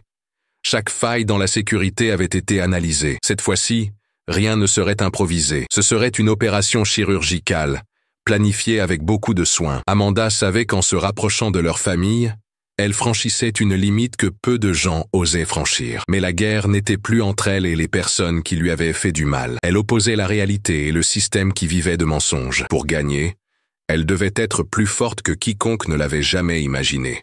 Le plan était divisé en 2 parties. La première consistait à attaquer la maison d'Andrew. Cette maison est un manoir isolé dans la banlieue. Elle est gardée par des agents de sécurité qui sont détendus car ils se croient en sécurité. La deuxième visait la maison de Brian. La maison semblait simple de l'extérieur, mais son intérieur était rempli d'objets luxueux. Il y avait également de nombreux employés, mais la plupart d'entre eux ne feraient rien pour empêcher ce qui allait se passer. La nuit choisie était froide et sombre. Le vent soufflait fort entre les immeubles. On aurait dit que toute la ville cachait de sombres secrets. Des voitures noires sans plaque d'immatriculation se déplaçaient dans les rues calmes, comme des animaux silencieux. Les agents, vêtus de noir et armés de tranquillisants à action rapide, se déplaçaient comme des ombres. Ils sont entrés sans être remarqués.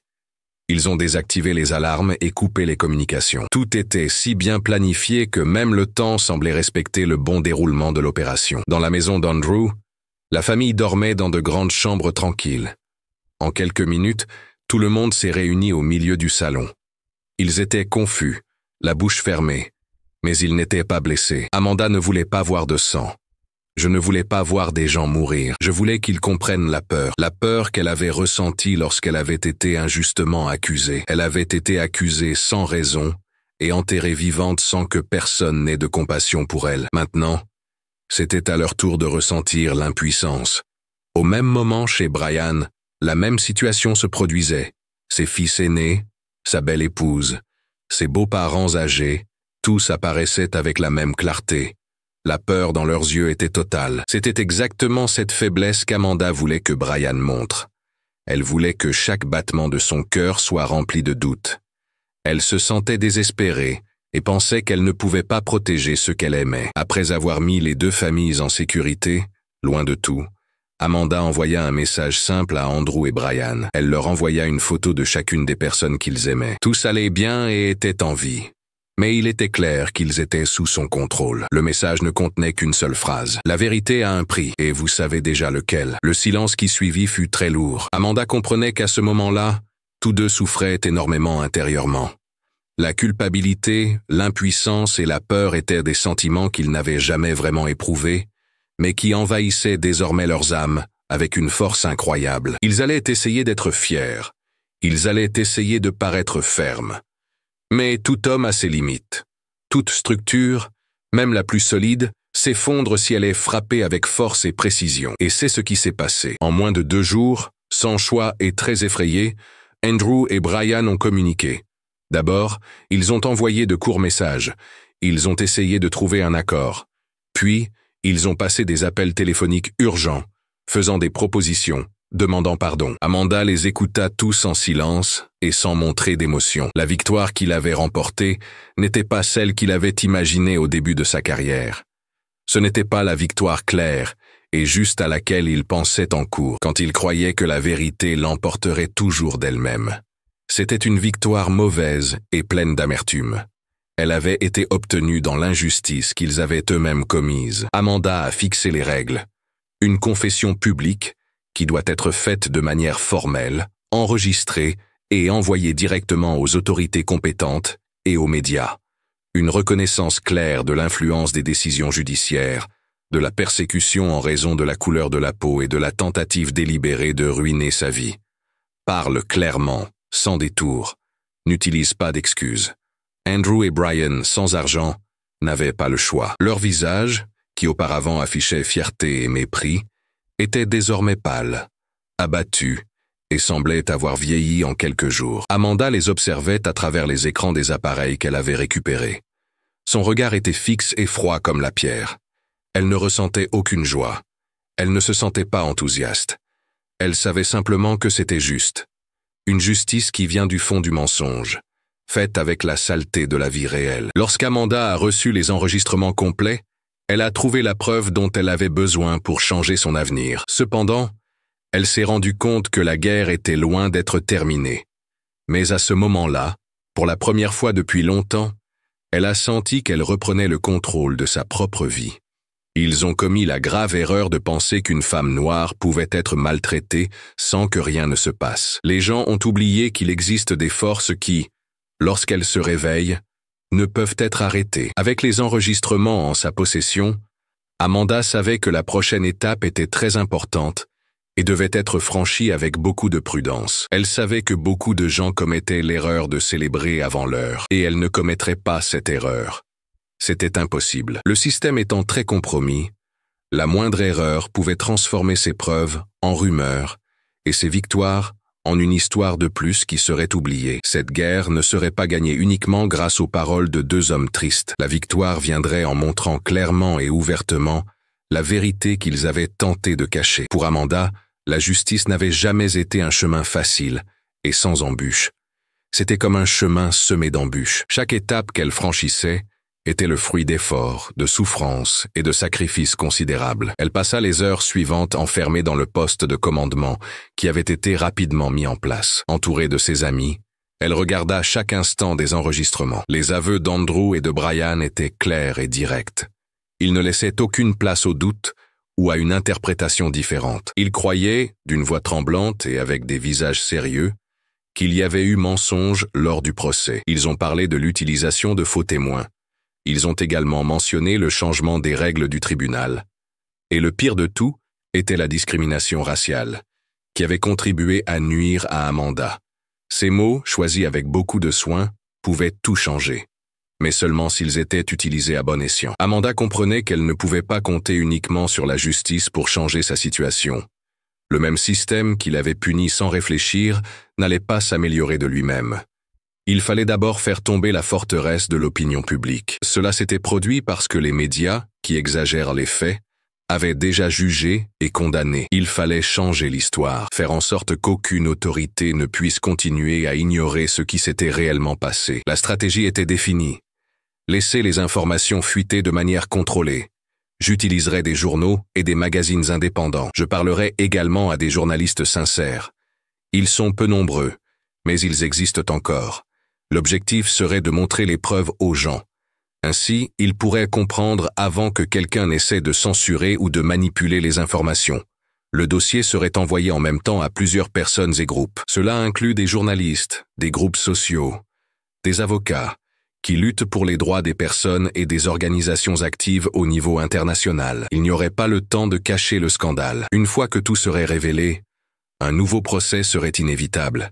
Et cette fois, Amanda ne se présenterait pas devant le tribunal comme une personne ayant commis un crime. Elle serait celle qui porterait l'accusation. La femme qui lèverait la main, pointerait du doigt et dirait à tout le monde « Les voici, ce sont ces personnes qui sont vraiment responsables. Désolé, je n'ai trouvé aucun texte à paraphraser.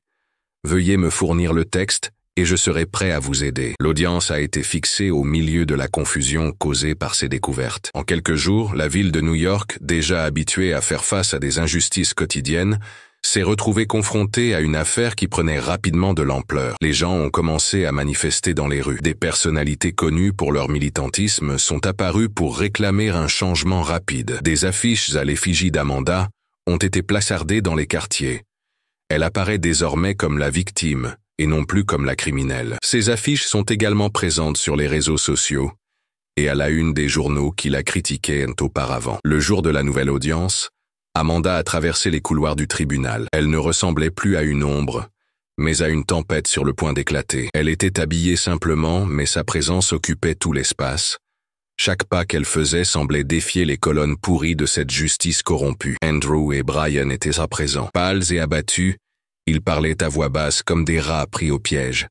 Leurs regards n'avaient plus aucune fierté. Leurs gestes ne montraient plus aucune arrogance. Ils étaient démasqués. Privés de leur masque de respect, ils n'étaient plus que deux hommes fragiles, au bord du gouffre qu'ils avaient eux-mêmes creusé. Le juge de cette nouvelle audience, une personne choisie avec beaucoup de soin par le public, loin des anciens systèmes d'entraide, ordonna que les aveux soient présentés dans leur intégralité à la cour. Chaque mot et chaque hésitation coupable résonnaient dans les murs de la salle d'audience comme des coups de marteau. Lorsque les enregistrements furent terminés, le silence dans la salle en disait plus long que n'importe quel discours. Là, devant tout le monde, sans pouvoir s'échapper, Andrew et Brian ont dû confirmer que les aveux étaient vrais. Les yeux baissés et la voix triste, ils ont tout avoué.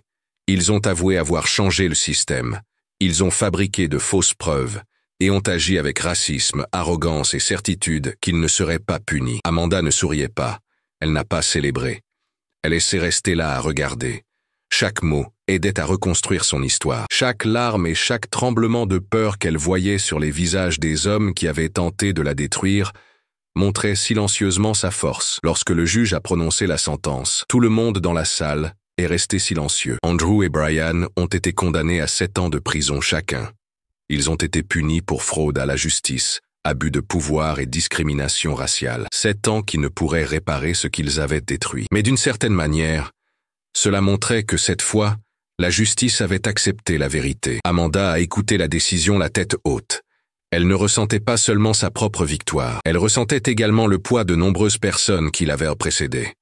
Ces personnes avaient été réduites au silence, oubliées, et avaient vu leur voix être étouffée. Quand elle est sortie du tribunal, les caméras ont commencé à la prendre en photo.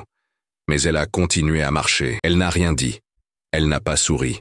En elle, il y avait quelque chose de très fort que les mots ne pouvaient exprimer. C'était la certitude que même si le monde voulait la détruire ou la faire disparaître, elle se relèverait toujours. Amanda a compris ce jour-là que la justice n'est pas gratuite. La justice s'obtient à force d'efforts, et elle avait obtenu la sienne, avec chaque larme, chaque blessure, chaque marque, et surtout, avec un courage que même le système pourri n'avait pas réussi à briser. Même si elle était envahie par des émotions qui auraient pu la rendre très triste ou très heureuse, comme le soulagement, la colère, la tristesse et la fierté, Amanda est restée calme. Ce n'était pas une victoire à célébrer en criant ou en pleurant devant tout le monde. C'était une victoire calme et forte. Elle venait d'un endroit sombre et solide en elle. C'était la victoire de quelqu'un qui avait été forgé par la honte et la souffrance. C'était la victoire de quelqu'un qui sait à quel point c'est terrible d'être enterré vivant et qui trouve malgré tout la force de creuser la terre et de refaire surface. Quelques jours après le procès, les médias, qui auparavant la dénigraient, tentaient désormais d'améliorer son image. Ils publiaient des photos d'elle en couverture avec des titres tels que « Symbole de la résistance » et « La femme qui a affronté le système ». Mais Amanda savait que ces articles n'étaient pas écrits avec un véritable repentir. Ce n'était qu'une nouvelle danse de ceux qui profitent de la situation. Ils changeaient de camp comme le vent qui n'est pas courageux. Elle ne se faisait pas d'illusions. Elle savait que pour la plupart des gens, ce ne serait qu'une histoire de plus qui serait oubliée, dès que la prochaine tragédie apparaîtrait sur les réseaux sociaux. Malgré tout, il y avait quelque chose de différent dans l'atmosphère. Dans les expressions des gens qui passaient devant lui, dans les légers signes de la main, dans les poings serrés levés vers lui, c'étaient de petits gestes, presque invisibles, mais pleins de sens. Amanda était devenue un symbole, sans même l'avoir demandé. Un symbole de lutte, de force et de courage face à un système qui, pendant de nombreuses années, avait blessé des gens et fait taire des voix comme la sienne. Elle a décidé que cette victoire ne serait pas seulement la sienne. Ce ne serait pas seulement une marque que quelqu'un devrait porter en silence. Ce serait un drapeau, une arme ou un moyen de changer ce qui devait encore être changé. S'ils avaient essayé de la cacher, ils devraient maintenant faire face aux racines solides qu'elle avait plantées dans le sol difficile de la vie. Amanda a commencé à donner des interviews. Elle ne le fait pas pour se sentir importante. Elle veut raconter son histoire telle qu'elle est, sans rien cacher et sans rien éditer. Elle parlait d'une voix froide, claire, sans exagération ni drame. Elle montrait les problèmes du système. Elle parlait des accords de silence entre la police, la justice et le pouvoir. Elle révélait également la corruption cachée qui soutenait les apparences respectables à la une des journaux. Ces mots étaient comme des coups portés à la protection de la fausseté. À chaque interview, une nouvelle partie du mur de l'indifférence était détruite. Mais le véritable soulagement, le véritable moment de guérison personnelle, était encore à venir. Quelques jours après la décision qui a envoyé Andrew et Brian en prison, Amanda a décidé de leur rendre visite. Ce n'était pas pour les offenser en criant ou en les insultant. Ce n'était pas pour se moquer de leur pauvreté, comme il l'avait fait avec elle. Elle voulait revoir leurs yeux. Elle voulait que les gens voient qui elle était maintenant. Elle n'était plus la victime fragile qu'ils pensaient pouvoir détruire. Elle était devenue une femme forte qui avait traversé de nombreuses épreuves et survécu à tout. Quand elle est arrivée à la prison, les gens l'ont regardée avec un mélange de respect et de crainte. Les gardiens qui lui auraient autrefois fermé les portes la traitaient désormais avec respect, mais d'une manière qui semblait étrange. Ils avaient compris qu'ils avaient commis une erreur, mais il était trop tard. Amanda marcha dans des couloirs étroits et humides. Elle regardait droit devant elle et marchait d'un pas assuré. Elle arriva enfin dans une pièce où Andrew et Brian l'attendaient, séparés par une vitre épaisse. Ils étaient tous deux différents et difficiles à reconnaître. Andrew, qui se montrait autrefois arrogant comme un petit dieu, semblait maintenant être un homme triste et fatigué. Ses yeux, autrefois brillants et intelligents, étaient désormais éteints et usés. Brian, le juge qui semblait autrefois si fort, se recroquevillait sur sa chaise comme un enfant effrayé par une tempête qu'il ne comprenait pas. Amanda prit le téléphone de la salle de visite et, pendant quelques secondes qui lui parurent très longues, elle se contenta de le regarder. Elle laissa le silence s'installer. Elle les laissa ressentir, concrètement, l'ampleur de leur défaite. Puis, d'une voix basse et ferme, sans colère, elle dit « Vous vous êtes attaqué à la mauvaise personne. Vous avez cru que la couleur de ma peau, mes origines et ce que j'ai vécu me feraient échouer. Mais cela a été ma force. Vous avez essayé de me faire disparaître. Mais ce faisant, vous avez créé une lumière qui ne s'éteindra plus jamais. » De l'autre côté de la vitre, Andrew baissa les yeux. Brian tenait le téléphone dans ses mains tremblantes. Il ne pouvait rien dire. Amanda sourit, non pas de manière négative, mais pour une meilleure raison. Un sourire qui apporte la liberté. Le sourire de quelqu'un qui savait que, malgré toute sa peur, elle avait gagné. Pas seulement au tribunal, pas seulement à la télévision et dans les journaux. Elle avait gagné en elle-même. Elle avait lutté contre le doute et contre la douleur. Elle avait également lutté contre le sentiment négatif qui avait failli la faire abandonner. Avant de se lever et de quitter la salle, Amanda a ajouté « Je suis de retour. À partir de maintenant, chaque pas que je ferai et chaque choix que je prendrai sera pour m'assurer qu'aucune Amanda ne vivra ce que j'ai vécu. » Quand elle est sortie de prison, la lumière du soir l'a enveloppée d'une manière apaisante. Le ciel, aux couleurs dorées et rouges, semblait faire la fête avec elle. Mais Amanda savait qu'il n'y avait pas de repos pour ceux qui ont la responsabilité d'apporter des changements. La victoire d'Amanda semblait certaine, solide, comme un roc. Elle était admirée, respectée et écoutée. Pour la première fois depuis longtemps, elle se sentait à nouveau complète. Elle s'était reconstruite grâce à sa douleur et à son histoire. Mais le destin, ce puissant façonneur des vies humaines, ne laisse pas la gloire durer éternellement.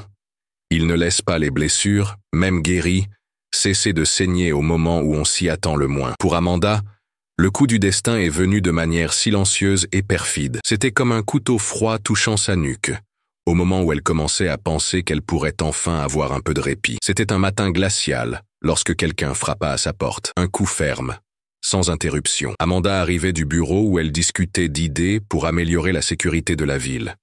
Elle ouvrit la porte sans se douter de rien. Et ils étaient là. Des policiers fédéraux, l'air grave, brandissant des mandats d'arrêt. Pendant un instant, elle crut qu'il s'agissait d'une erreur, d'une vieille paperasse qui lui était destinée. Mais un simple coup d'œil aux documents lui suffit pour comprendre que le piège avait été soigneusement préparé. Il avait été concocté avec le même poison qu'elle connaissait bien. L'accusation était très claire et très forte. Enlèvement, menace et création d'un groupe criminel. La plainte déposée par Andrew et Brian, alors qu'ils étaient encore en liberté avant leur procès, avait atteint un point critique. Les procureurs étaient impatients de transformer cette figure de la résistance en une nouvelle ennemie publique. Les examens ont été rassemblés. Les témoignages ont été modifiés. Des preuves minces, mais suffisantes pour raconter une histoire sordide. C'est suffisant pour semer le doute dans l'esprit des gens. Amanda n'a pas réussi à échapper à la prison. Elle n'a pas fait de bruit et n'a pas discuté. Elle a simplement levé les mains lentement, comme quelqu'un qui sait que certaines batailles ne se gagnent pas en criant, mais en restant calme. Ses yeux, cependant, brillaient. Elle savait que cette nouvelle incarcération n'était pas seulement une vengeance personnelle de ses ennemis vaincus. C'était un message de tout le système. Nous n'acceptons pas ceux qui ont le courage de gagner en dehors des règles d'un jeu déloyal. Dans la cellule, le temps passa à nouveau lentement. La solitude réapparut comme une amie dont on ne veut pas. Mais Amanda n'était plus la femme fragile d'avant. Elle avait désormais une grande force en elle. Chaque mur froid autour d'elle montrait ce qu'elle était capable d'endurer. Chaque nuit interminable était une couche de protection supplémentaire sur son âme. Le procès s'est déroulé très rapidement, comme si l'on voulait profiter de l'attention du public pour en finir avec elle une bonne fois pour toutes. Amanda était désormais jugée non pas pour ce que la police pensait d'elle, mais pour ce qu'elle avait réellement fait. Et cela faisait mal, car au fond d'elle-même, elle savait que la frontière entre justice et vengeance avait été franchie lors des nuits sombres où elle avait ordonné les enlèvements. Impossible de le nier. Saviez-vous que vous étiez sale? Saviez-vous que pour survivre, il avait dû devenir même pour un temps, comme ceux qu'il avait toujours combattus? Au tribunal, elle écouta les accusations sans dire un mot. Chaque mot des procureurs était une tentative de lui enlever tout ce qu'elle avait fait. Il voulait détruire tout ce qu'elle avait construit. Et pour la première fois, il a pris conscience de la véritable difficulté du combat qu'elle menait. Ce n'était pas seulement une lutte contre le racisme, contre le système ou contre ses adversaires. C'était une bataille intérieure, contre l'image que la haine avait créée en elle. Ses avocats ont fait de leur mieux. Ils ont essayé de montrer ce qui se passait. Ils ont expliqué le désespoir, la provocation et l'injustice qui avaient précédé. Mais cette fois-ci, le système avait très faim. Il fallait trouver quelqu'un à blâmer pour montrer qu'au final, tout le monde doit respecter la loi, même ceux qui avaient toutes les raisons d'agir. Lorsque la sentence a été prononcée, Amanda savait déjà ce qui allait se passer. 3 ans de prison. Ce n'était pas les 5 ni les 7 ans qu'Andrew et Brian avaient reçus. Mais c'était tout de même une punition. C'était tout de même un nouveau fardeau à porter. Lorsqu'elle a entendu la décision, elle n'était pas triste. Elle ne s'est pas plainte. Elle a simplement baissé la tête pendant un moment, a pris une grande inspiration et s'est relevée fièrement. Si c'était ce que l'avenir lui réservait, qu'il en soit ainsi. Elle savait qu'elle avait remporté une bataille plus importante que n'importe quel tribunal ne pouvait le comprendre. Saviez-vous que votre histoire avait déjà quitté la salle d'audience? Elle avait déjà touché le cœur des gens. Elle avait également commencé à faire de bonnes choses qui allaient bien au-delà de ce qui vous était arrivé. Alors qu'elle était reconduite en prison, elle aperçut Andrew et Brian parmi les personnes présentes dans la salle d'audience.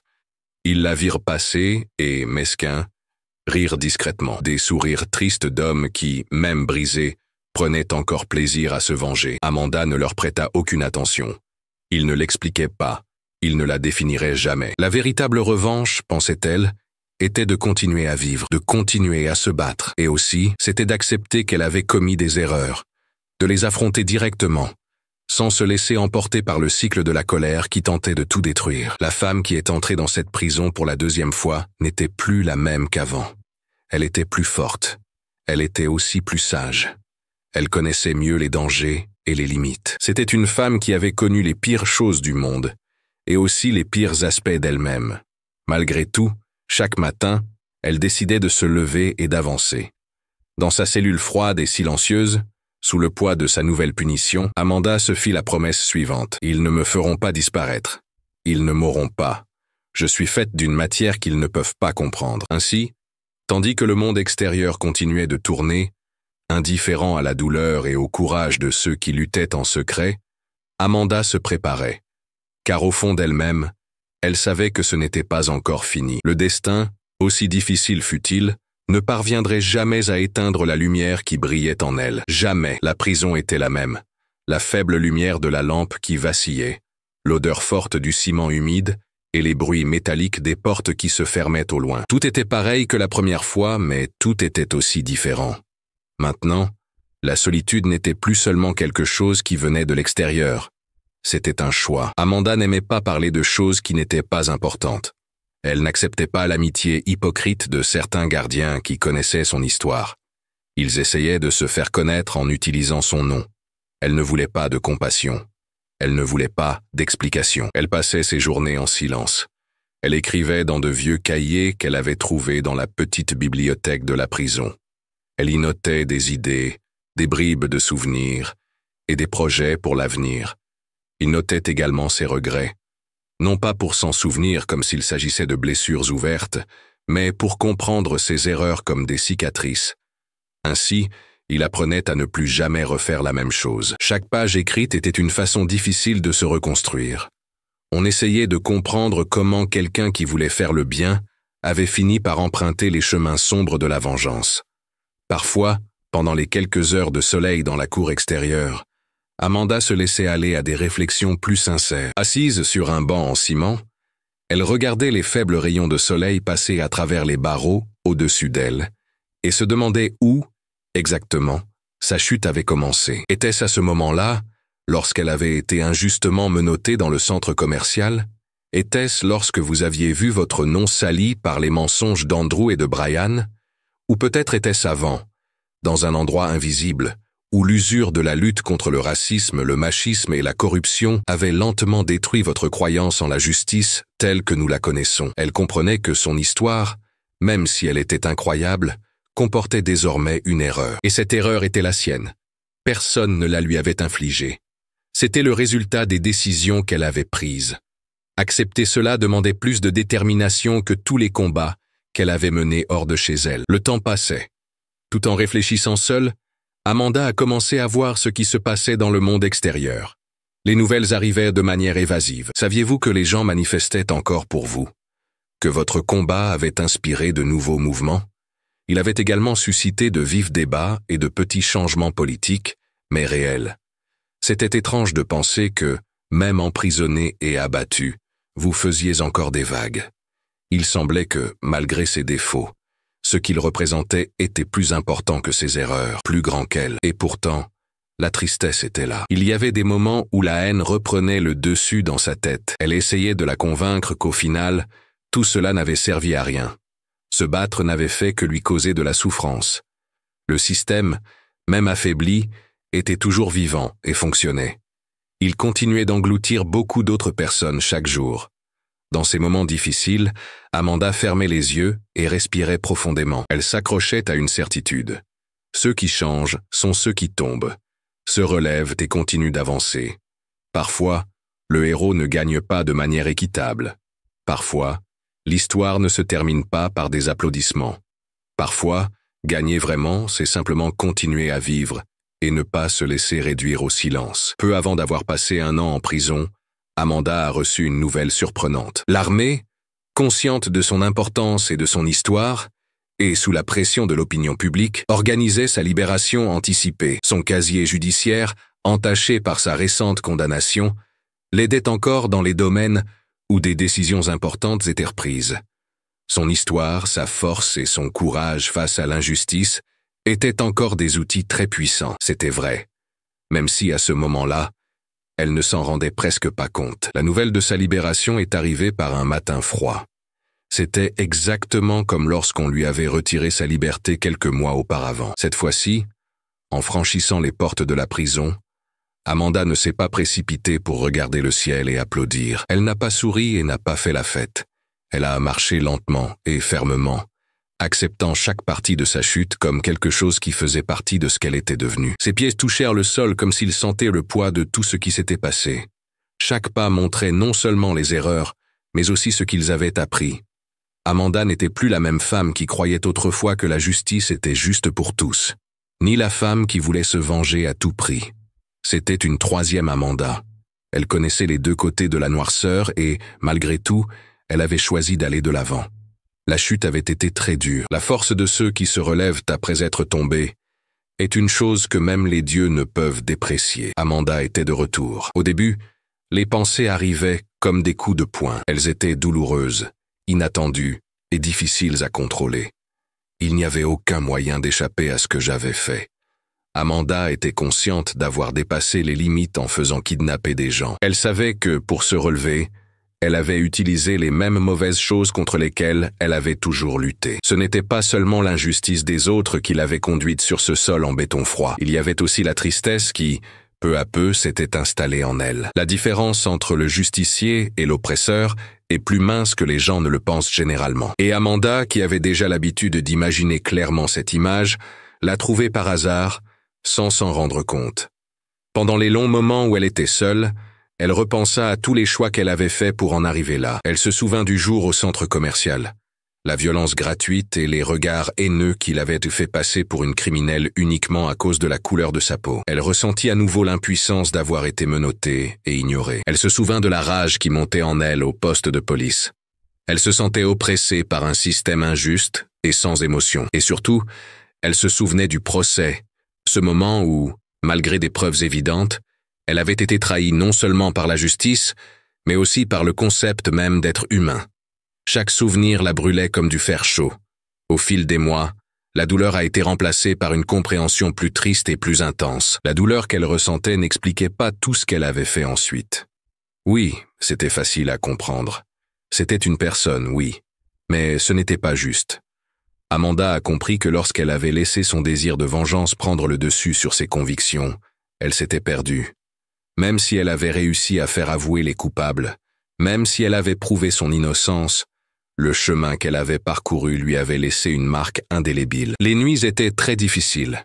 Dans le silence complet de sa cellule, tandis que l'air des autres détenus créait un son de tristesse et d'acceptation, Amanda ferma les yeux et imagina des visages. Ce n'étaient pas seulement les visages d'Andrew et de Brian. Elle regardait les visages de personnes qui n'avaient pas de nom et ne pouvaient pas se défendre. Ces personnes étaient maltraitées tous les jours par le même système qui avait failli la détruire. Les visages de femmes noires honteuses, de jeunes prisonniers innocents, de familles séparées par la violence des institutions. Elle a compris que son combat n'était pas seulement le sien, que sa douleur était l'une parmi tant d'autres, et que, d'une certaine manière, même après avoir échoué, elle pouvait encore être la voix de ces personnes oubliées. C'est cette prise de conscience qui a commencé à la changer à nouveau, lentement et douloureusement. Elle ne pouvait pas effacer ses erreurs, elle ne pouvait pas changer ce qu'elle avait fait. Mais elle pouvait choisir ce qu'elle allait faire à partir de là. Elle pouvait choisir que son histoire ne s'arrêterait pas lorsqu'elle tomberait, mais lorsqu'elle se relèverait. Je ne suis pas comme la femme parfaite que les médias ont parfois essayé de montrer. Je suis une vraie femme, j'ai mes erreurs, j'ai des cicatrices, mais j'ai aussi du courage et de la volonté. Au milieu des activités difficiles de la prison, Amanda a commencé à chercher des moyens de rendre son temps plus agréable. Elle a commencé à donner des cours à d'autres détenus. Elle leur a enseigné des techniques simples d'autodéfense. Elle a aidé les autres à faire leurs devoirs. Elle leur a également parlé des droits de l'homme, de petits gestes qui, peut-être, ne changeraient pas le monde, mais qui faisaient une différence dans la vie des personnes qui l'entouraient, qui étaient ignorées par la société. Ces moments lui ont permis de renouer avec quelque chose qu'elle avait perdu depuis longtemps. Son but dans la vie. Il ne s'agissait pas de se venger de ceux qui étaient responsables. Il s'agissait d'aider les personnes en difficulté. Il ne s'agissait pas de se venger. Il s'agissait de faire quelque chose de nouveau, là où il n'y avait auparavant que destruction. Chaque jour qui passait, Amanda se sentait plus vivante. Je ne suis plus la même femme qui croyait autrefois de toutes ses forces en la justice. Je ne suis pas comme la femme qui a kidnappé quelqu'un par haine pour obtenir des aveux.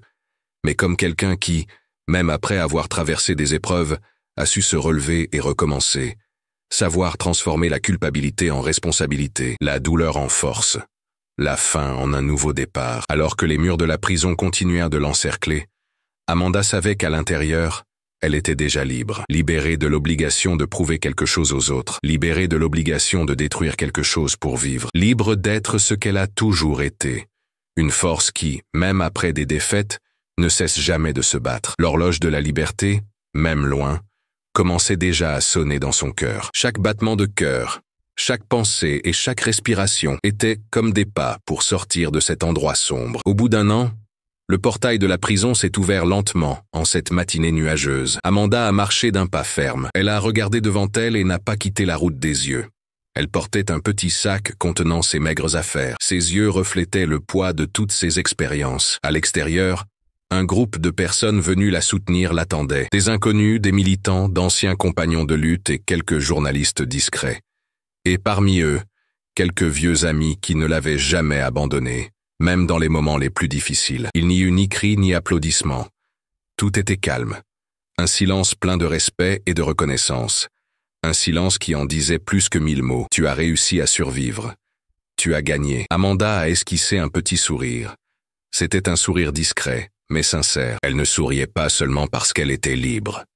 Elle souriait parce qu'elle savait, avec une clarté que seuls ceux qui ont souffert peuvent comprendre, que la véritable liberté ne commence pas lorsque les chaînes sont retirées de ton corps. Elle commence lorsque tu décides de ne plus te sentir prisonnier à l'intérieur. Elle savait que ce serait difficile. Tu savais qu'à ta sortie de prison, tu serais encore confronté à des regards méfiants. Il y aurait aussi des murmures malveillants et de mauvaises nouvelles qui tenteraient de raconter ton histoire de manière négative. Mais tu savais aussi que cette fois, tu étais prête. Tu ne cherchais plus l'approbation des autres. Il ne demandait plus à être reconnu. Sa tâche était bien plus importante que ce que les gens pensaient. Elle était plus profonde que l'opinion des autres. Au cours des mois qui ont suivi, Amanda a travaillé en silence. Il a reconstruit sa vie lentement, calmement et sans s'énerver. Il a refusé les propositions d'interview qui cherchaient à attirer l'attention. Il n'a pas non plus accepté les biographies rédigées à la va-vite. De plus, elle a refusé les prix qui semblaient davantage destinés à améliorer l'image de certaines personnes qu'à lui rendre véritablement hommage. Elle comprenait qu'elle ne pouvait pas laisser sa vie devenir un spectacle. Son combat était trop réel, trop difficile et trop douloureux pour être résumé dans des articles ou des prix factices. Elle a rejoint des mouvements sociaux. Elle a uni ses forces à celles de communautés marginalisées. Elle a renforcé les réseaux de soutien aux jeunes en danger à cause du système qui a tenté de la détruire. Elle est devenue le mentor de nouvelles générations de femmes noires et de personnes occupant des postes de direction dans des zones défavorisées. Elle aide ceux qui, comme elle dans le passé, ont appris à penser qu'ils devaient rester discrets et obéir. Dans chaque conférence et chaque activité communautaire, Amanda disait clairement « Je ne suis pas arrivée ici toute seule. Je suis ici parce que je n'ai pas voulu accepter ce qu'on m'a dit être mon destin. » 2 ans après sa libération, une décision inattendue a été prise par les dirigeants du gouvernement. L'armée, voyant son histoire, ses victoires et sa grande force, a contribué à la ramener à la tête de la sécurité de la ville de New York, un poste qui avait une réelle importance. C'était une véritable reconnaissance officielle. Amanda ne pouvait plus être oubliée ni écartée. Quand Amanda a reçu l'invitation, elle a mis du temps à répondre. Non pas parce qu'elle doutait de ses capacités, mais parce qu'elle comprenait ce que ce travail impliquait. Devoir s'occuper de beaucoup de choses, affronter des dangers, et toujours rester attentive à ceux qui voulaient encore la voir échouer. Mais en repensant aux visages qu'elle avait vus au cours de son parcours, ceux qui étaient encore en vie et ceux que la douleur avait emportés, elle a compris qu'elle n'avait pas d'autre choix. Il ne s'agissait pas seulement de sa vie. Il s'agissait des personnes qui viendraient après elle. Il s'agissait de veiller à ce qu'aucune autre Amanda ne soit maltraitée, ignorée, ou ne souffre sans que personne ne s'en aperçoive. C'est ainsi que, lors d'une cérémonie simple, sans grande attention ni discours émouvant, Amanda a repris ses fonctions. Elle a levé la main droite et a promis d'être fidèle non pas aux choses injustes, mais à la véritable justice. Elle l'a fait devant quelques personnes qui ont prêté attention. Ainsi, elle a recommencé un voyage qui n'a jamais été seulement le sien. New York était toujours la même ville intense qu'avant. Elle était cruelle et inégale, pleine de lumière, mais aussi sombre à la fois. Mais pour Amanda, elle ne serait plus jamais la même. Chaque rue, chaque bâtiment et chaque personne portait désormais la marque de son retour à la vie. Le nouveau départ d'Amanda n'était ni beau, ni parfait. Il était marqué par les cicatrices, chargé de souvenirs, façonné par la douleur et la force. Andrew, qui avait l'expérience d'un policier corrompu, vit une chance de s'échapper avant même les autres prisonniers. Brian, bien que plus lent, le suivit avec la volonté farouche de celui qui ne supportait plus d'être humilié. Cachés parmi les rebelles, se déplaçant comme des ombres parmi le sang et les débris, ils trouvèrent un couloir d'entretien qui avait été oublié. Cet ancien passage menait à l'arrière de la prison. Il leur a fallu du courage, de la chance et un peu de violence. Certains gardiens ont été blessés, tandis que d'autres ont été piétinés par la foule de prisonniers très nerveux. Lorsqu'ils sont sortis de l'autre côté de la clôture brisée, couverts de saleté, de sang et de fumée, Andrew et Brian se sont arrêtés un instant. Ils ont senti l'air froid de la liberté qui leur avait été enlevée. Leurs yeux étaient remplis de rage et de désir. C'était comme avoir une nouvelle vie, mais avec du poison qui coulait dans leurs veines. Ils n'avaient pas besoin de parler.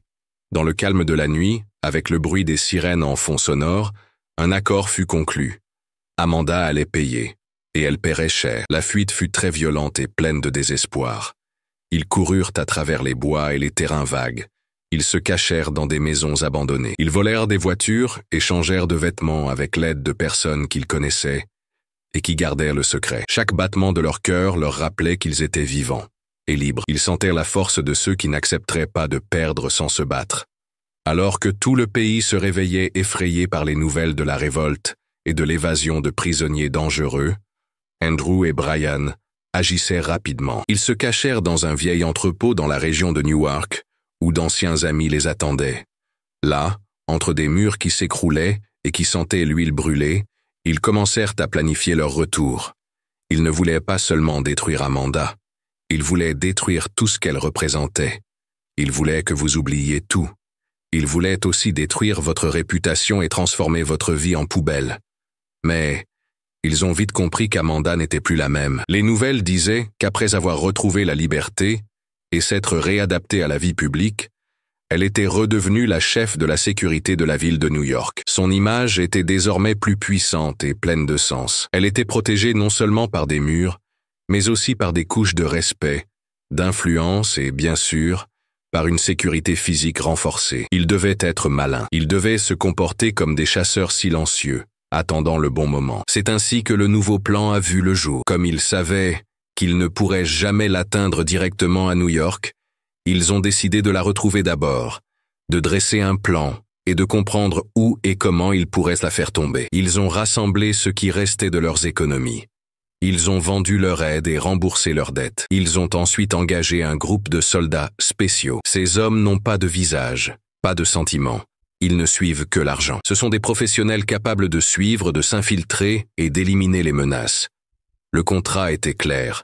Trouver Amanda, la suivre, analyser ses difficultés, et ainsi attaquer au bon moment. Pendant ce temps, Amanda, occupée par le travail difficile de diriger l'une des plus grandes villes du monde, ne se rendait pas compte que le serpent, silencieux, s'enroulait déjà autour de ses jambes. Elle n'avait encore aucun pressentiment, aucun signe avant-coureur. Ce n'était que le calme trompeur qui précède la tragédie. Mais la pluie battante approchait déjà, et cette fois, Andrew et Brian n'accepteraient rien d'autre que du sang. Après leur fuite, Andrew et Brian ont disparu comme des ombres dans la partie cachée de l'Amérique. Ils n'ont laissé aucune trace, n'ont passé aucun appel inutile, et n'ont commis aucune erreur de débutant. Chaque pas qu'ils faisaient était pensé avec le soin de ceux qui n'ont plus rien à perdre. Ils n'étaient pas seulement des fugitifs, ils étaient des chasseurs à la recherche de leur proie. Ils étaient très patients et savaient attendre le bon moment pour attaquer. Amanda n'était pas seulement une cible pour eux, elle était un symbole qui devait être détruit. Elle était le souvenir de leur défaite. Elle était un trophée qu'ils ne pouvaient détruire qu'avec du sang. La première tâche consistait à la retrouver. Ils savaient qu'elle avait refait sa vie à New York, mais ils savaient aussi qu'une personne comme Amanda n'allait pas rester les bras croisés. La volonté de survivre, qu'elle avait apprise tout au long de sa vie en luttant contre l'injustice, la pousserait à agir. Il fallait la retrouver de manière sûre et calme. Pour cela, ils ont fait appel à d'anciens amis en marge de la société. Il s'agissait de chasseurs de primes à la retraite, d'anciens soldats qui n'étaient plus dans l'armée et de hackers vivant en marge de la loi. Et surtout, de mercenaires. Des gens qui savaient trouver les traces que même les plus prudents laissent derrière eux. Andrew et Brian se sont retrouvés dans un refuge secret à Trenton, dans le New Jersey. Ils ont préparé un endroit où travailler ensemble. Là, parmi des ordinateurs usagés, des cartes dessinées et des armes interdites, ils ont mûrement réfléchi à chaque étape de leur nouvelle chasse. Andrew, qui est un stratège, traçait des itinéraires, analysait des informations et observait les anciens amis et partenaires d'Amanda. Brian, plein de rage, surveillait les mercenaires comme un chef impatient. Il veillait à ce que tout soit fait correctement. Pendant des semaines, ces hommes ont recherché des informations, consulté des bases de données et passé des coups de fil. Tout était difficile. Amanda avait tiré les leçons du passé. Elle marchait sans faire de bruit. Ses mouvements étaient couverts par une protection très sûre. Mais même les personnes très douées font des erreurs. Et de temps en temps, les mercenaires ont trouvé ce qu'ils cherchaient. Amanda était partie vivre à Philadelphie. Cette découverte a donné un grand coup de fouet aux deux fugitifs. Philadelphie n'est pas New York. Même si elle est grande et peuplée, cette ville offre de nombreuses opportunités, beaucoup plus d'anonymat et beaucoup plus de chances pour ceux qui savent comment agir. Ils pensaient qu'Amanda s'était relâchée, et c'est là, dans cette nouvelle ville, que la vengeance allait avoir lieu. Une fois au bon endroit, Andrew et Brian ont utilisé tout l'argent qu'ils avaient. Ils ont engagé 10 des mercenaires les plus dangereux qu'ils pouvaient se permettre. Ces hommes étaient entraînés pour entrer dans les villes, kidnapper et éliminer rapidement des personnes. Ce n'était pas seulement une attaque, c'était une action visant à tout détruire. Le plan était simple et violent. Il s'agissait d'encercler la maison d'Amanda à l'aube. Ensuite, ils allaient éliminer les gardes de sécurité, entrer dans la maison, la capturer et se faire justice eux-mêmes. C'était une justice mauvaise, cruelle et sans retour. Ils se sont préparés avec beaucoup de soin. Ils ont analysé la rue. Ils ont observé les caméras qui se trouvent dans la rue. Ils ont vérifié les endroits qui ne sont pas visibles. Ils ont observé le quotidien des voisins. Ils ont analysé le nombre de voitures qui passaient et le fonctionnement des patrouilles de sécurité dans le quartier. Toutes les informations ont été enregistrées. Toutes les options ont été prises en compte. Tout était prêt. Pas maintenant. Mais Andrew et Brian ne savaient pas qu'Amanda, qui avait tiré les leçons de ses expériences difficiles passées, ne laisserait plus jamais la paix l'affaiblir. Depuis qu'elle était redevenue chef de la sécurité, elle savait que la véritable victoire consistait à se méfier même de son ombre. C'est pourquoi elle s'était entourée de professionnels très compétents. Ils sont 15 agents spéciaux. Ils savent repérer les choses étranges. Ils agissent dès qu'ils perçoivent une menace. Pendant qu'Andrew et Brian élaboraient leur plan dangereux, Amanda sentait déjà que quelque chose avait changé dans l'atmosphère. Elle remarquait les petits détails, l'impression que quelqu'un les observait, les gens qui marchaient dans la rue à des heures inhabituelles, le bruit lointain de moteurs s'arrêtant à une grande distance du trottoir. Comme une louve blessée, elle sentait le danger avant même qu'il n'apparaisse. Le soir du piège, l'horloge semblait ne pas fonctionner. Le quartier était très calme. C'était un calme différent qui semblait lourd, comme si même le vent retenait son souffle. Andrew et Brian sont arrivés les premiers. Ils étaient accompagnés de gardes postés à des endroits stratégiques. L'objectif était clair. Neutraliser et attaquer en groupe très rapidement afin qu'Amanda ne puisse pas se défendre. Ils marchèrent prudemment dans la rue. Ils s'engagèrent dans l'obscurité à pas feutrés. Mais ils n'avaient pas parcouru la moitié du chemin. En quelques secondes, des flammes apparurent devant eux. Des toits, des ruelles, et même de l'intérieur des voitures à l'arrêt, les gardes du corps d'Amanda surgirent. Ils étaient comme des ombres en groupe. Ils étaient armés et prêts à passer à l'action. Des lumières de sécurité éclairèrent la rue. Des armes furent brandies. Des ordres clairs rompirent le silence. Une lutte courte mais très destructrice commença. Andrew et Brian furent surpris et reculèrent rapidement. Ils se sentaient en sécurité dans l'obscurité et eurent un peu de chance. Ils n'étaient pas prêts à faire face à une véritable protection autour d'elles. Lorsqu'ils s'enfuirent cette nuit-là, blessés dans leur chair et encore plus dans leur honneur, ils emportèrent avec eux plus que la défaite. Ils comprirent que s'ils voulaient en finir avec Amanda, ils devaient être plus intelligents et attendre davantage. Il ne suffirait pas d'aller chez elle et de l'attaquer. Il devait attendre le moment où elle serait plus faible. Il devait s'attaquer à son cœur, pas seulement au mur qui la protégeait. Dans le silence de leur fuite, Andrew et Brian ont parlé de vengeance. Ils ont promis que la prochaine fois, ils ne se tromperaient pas. Cette fois, Amanda allait vraiment sentir leur colère, et elle n'aurait nulle part où se cacher. Andrew et Brian, qui avaient gardé leur colère enfouie en eux pendant des mois, durent battre en retraite devant la force qu'Amanda avait créée autour d'elle. Ce n'était pas seulement la défaite stratégique qui les affectait en cette nuit froide à Philadelphie. C'était aussi le coup dur porté à leur fierté, qu'ils gardaient encore comme la dernière flamme de leur identité usée. Tristes, ils se rendirent dans l'un des endroits cachés que les soldats avaient préparés. Là, dans cet endroit aux murs brisés et à l'odeur de moisie, ils se regardèrent sans rien dire. Leurs visages étaient graves à cause de la honte. Leurs yeux reflétaient la frustration de ceux qui étaient si près du but et qui avaient échoué. L'opération, qui avait été soigneusement planifiée, fut annulée en quelques minutes. Amanda n'était plus la victime faible qu'ils pensaient trouver. C'était une forteresse pleine de vie, entourée de personnes aussi fortes qu'elle. Brian fut le premier à parler, frappant le mur de sa main et faisant un bruit de rage. « Ça ne va pas se terminer comme ça », dit-il d'une voix basse, pleine de colère. Andrew acquiesça simplement. Il baissa les yeux et réfléchit en silence. Il comprenait qu'une approche directe ne fonctionnerait pas. Ils avaient désormais besoin d'autre chose, quelque chose qui affaiblirait Amanda lorsqu'elle serait plus vulnérable. Sa confiance, sa sécurité et son propre foyer. Il fallait enregistrer tous ses mouvements. Chaque fissure, chaque fois que sa protection baissait, même pour une seconde. Pendant plusieurs semaines, les derniers membres de l'équipe de mercenaires sont restés à Philadelphie pour surveiller la situation. Ils avaient l'air de livreurs, d'ouvriers, de personnes de passage. Ils surveillaient la maison d'Amanda. Ils observaient où elle allait et d'où elle revenait. Chaque fois qu'elle sortait, chaque fois que ses enfants, son mari et ses amis traversèrent la ville, les regards des chasseurs étaient présents. Le but n'était pas de l'attaquer immédiatement. L'objectif était de découvrir le moment où sa confiance pourrait faiblir. Et puis, entre les documents et les photos prises de loin, ils ont découvert quelque chose qui a apporté un peu d'espoir dans leur cœur rempli de rage. Amanda allait partir en voyage avec sa famille à Miami, 7 jours loin de sa maison à Philadelphie. Une semaine pendant laquelle les gardes du corps, même s'ils étaient bien entraînés, seraient moins organisés. Ils seraient plus préoccupés par les changements de lieu et les hôtels. Ils seraient loin de l'endroit sûr qu'ils avaient l'habitude de protéger. Le plus important, c'est que sa maison serait vide. Andrew et Brian se regardèrent et se comprirent sans avoir besoin de parler. Ils n'avaient pas besoin de s'en prendre directement à Amanda. Ce n'était pas possible pour le moment. Ils allaient d'abord s'attaquer à ce qu'elle avait fait. Ils allaient détruire sa maison. Ils allaient détruire le faux sentiment de sécurité qu'elle pensait avoir retrouvé. Ils allaient faire grandir la peur. Ils allaient lui faire comprendre que, peu importe ses efforts pour se cacher, la guerre la retrouverait toujours.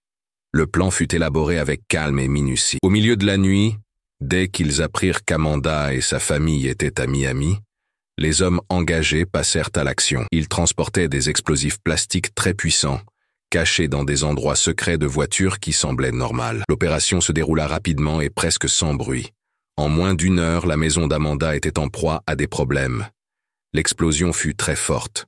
Tout le quartier se réveilla en sursaut, les fenêtres tremblant sous le choc. Les alarmes des voitures se mirent à retentir et des morceaux de béton et de verre furent projetés dans les rues avoisinantes. La maison qu'Amanda avait construite à la sueur de son front, symbole de son nouveau départ, disparut dans une immense vague de feu et de destruction. Tout ce qui représentait la protection, la sécurité et l'espoir s'est transformé en poussière sous le ciel nocturne. Amanda a appris la nouvelle lors d'une réunion à Miami. Lorsqu'elle a répondu au téléphone et entendu la voix tremblante d'un de ses agents, sa vie s'est arrêtée.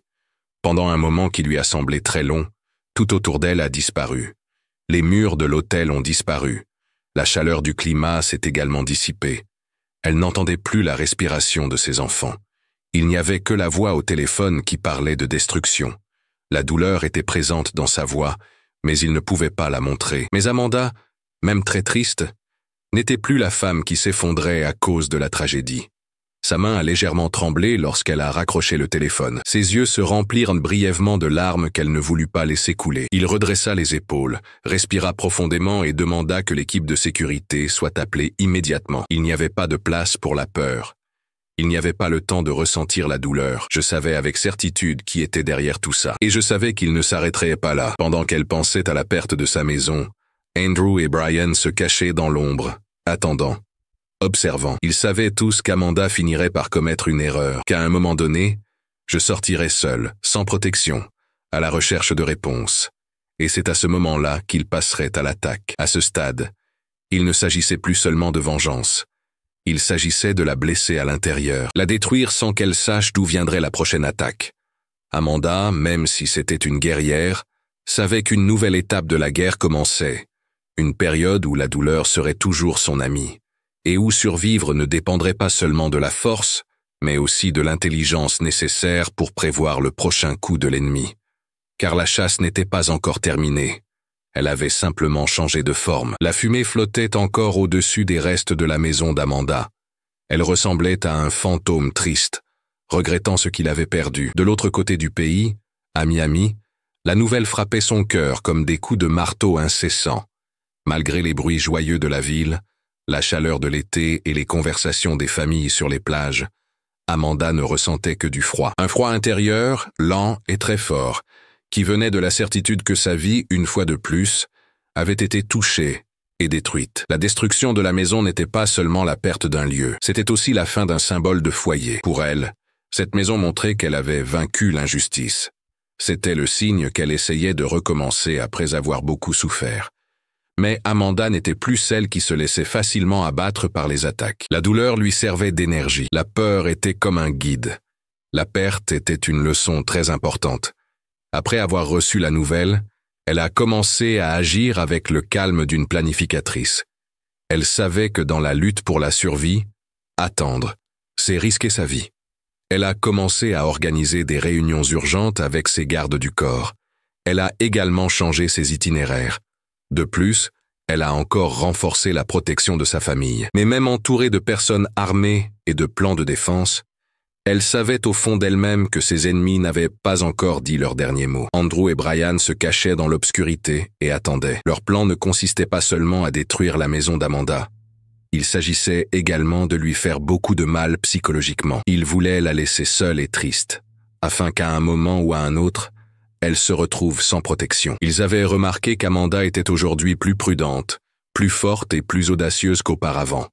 C'est pourquoi ils savaient qu'ils devaient être patients, comme des chasseurs attendant la proie idéale. Une fois la maison détruite, la prochaine étape était facile et dangereuse. La surveiller. Ils sont entrés discrètement à Miami. Ils se sont mêlés à la foule dans les rues, dans les hôtels chics et sur les plages bondées. Ils étaient déguisés et utilisaient une technologie de pointe pour observer Amanda. Ils ont placé des traceurs discrets dans les voitures à proximité. Ils ont également utilisé des drones cachés dans le ciel et des caméras puissantes dissimulées à des endroits stratégiques. Chacun de ces pas était surveillé. Chaque conversation était écoutée. La moindre erreur était notée. Amanda, même si elle avait des soupçons, devait continuer à avancer. Je devais savoir qui avait provoqué l'explosion. Il fallait faire quelque chose, car attendre signifiait accepter d'être poursuivi. Par une nuit chaude, sentant l'inquiétude monter en elle comme une maladie, elle décida de sortir seule. Cela allait à l'encontre de toutes les règles qu'elle avait elle-même contribué à établir. Elle partit en voiture dans les rues les moins fréquentées. Elle suivait son instinct et son besoin urgent d'obtenir des réponses. Il laissa les gardes à la traîne. Il pensait que si quelqu'un faisait quelque chose, il aurait plus de chances d'agir de manière surprenante. C'était exactement ce qu'attendaient Andrew et Brian. Ils étaient prêts. Ils la suivaient de loin, sans faire de bruit, comme des ombres animées par la colère. La voiture d'Amanda roulait dans les petites rues de Miami. La ville restait derrière eux, dans un mélange de lumière. Loin de la route, alors que tout était plongé dans l'obscurité, les deux hommes ont attaqué. Ils ont été rapides. Une voiture est arrivée par le côté, obligeant Amanda à s'arrêter. Une autre personne lui a bloqué le passage. En quelques secondes, elle a été capturée. Matheus l'a tirée violemment du volant et l'a jetée sur la banquette arrière, comme s'il s'agissait d'un trophée qu'il avait gagné. Amanda s'est débattue. Elle a mordu et crié, mais elle a été maîtrisée. Les menottes froides lui ont immobilisé les poignets. Cela montrait durement que la justice peut parfois sembler faible. À l'arrière de la voiture, tandis qu'Andrew et Brian conduisaient, Amanda sentait l'obscurité l'envahir. Chaque kilomètre parcouru était un pas de plus vers l'inconnu, vers la mort qui l'attendait. Il voulait qu'elle vive pour l'instant. Mais elle savait que pour des hommes comme eux, le temps de la clémence était compté. Mais ils avaient commis une erreur. Une fois de plus, les gens n'avaient pas donné de valeur à Amanda. Ils se cachaient derrière le faux sentiment d'avoir gagné trop tôt. Ils n'avaient pas remarqué le détail qui allait changer le dénouement de cette nuit. Dans le coffre de cette voiture, enroulé entre du matériel de surveillance et des armes silencieuses, un ami invisible attendait. Michael, qui est un agent secret très fidèle à Amanda, avait déjà remarqué le piège avant qu'il ne se referme. Lorsque les menaces déguisées ont recommencé à apparaître, il a demandé des mesures de protection spéciales. Et maintenant, cette précaution allait sauver la vie de son ami et de sa chef. Après quelques minutes de route, Michael a fait quelque chose.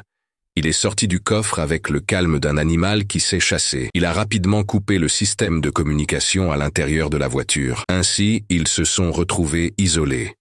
Puis, rapidement et violemment, il a maîtrisé Brian. Il a pointé un pistolet silencieux sur la tête de Brian. En même temps, il a donné un coup de pied à Andrew pour l'éloigner du siège conducteur. La voiture a dérapé, tournant sur la route avant de s'arrêter. Les pneus faisaient un bruit assourdissant sur le sol. Amanda, qui avait toujours les mains liées, profita de la confusion pour se jeter hors de la voiture.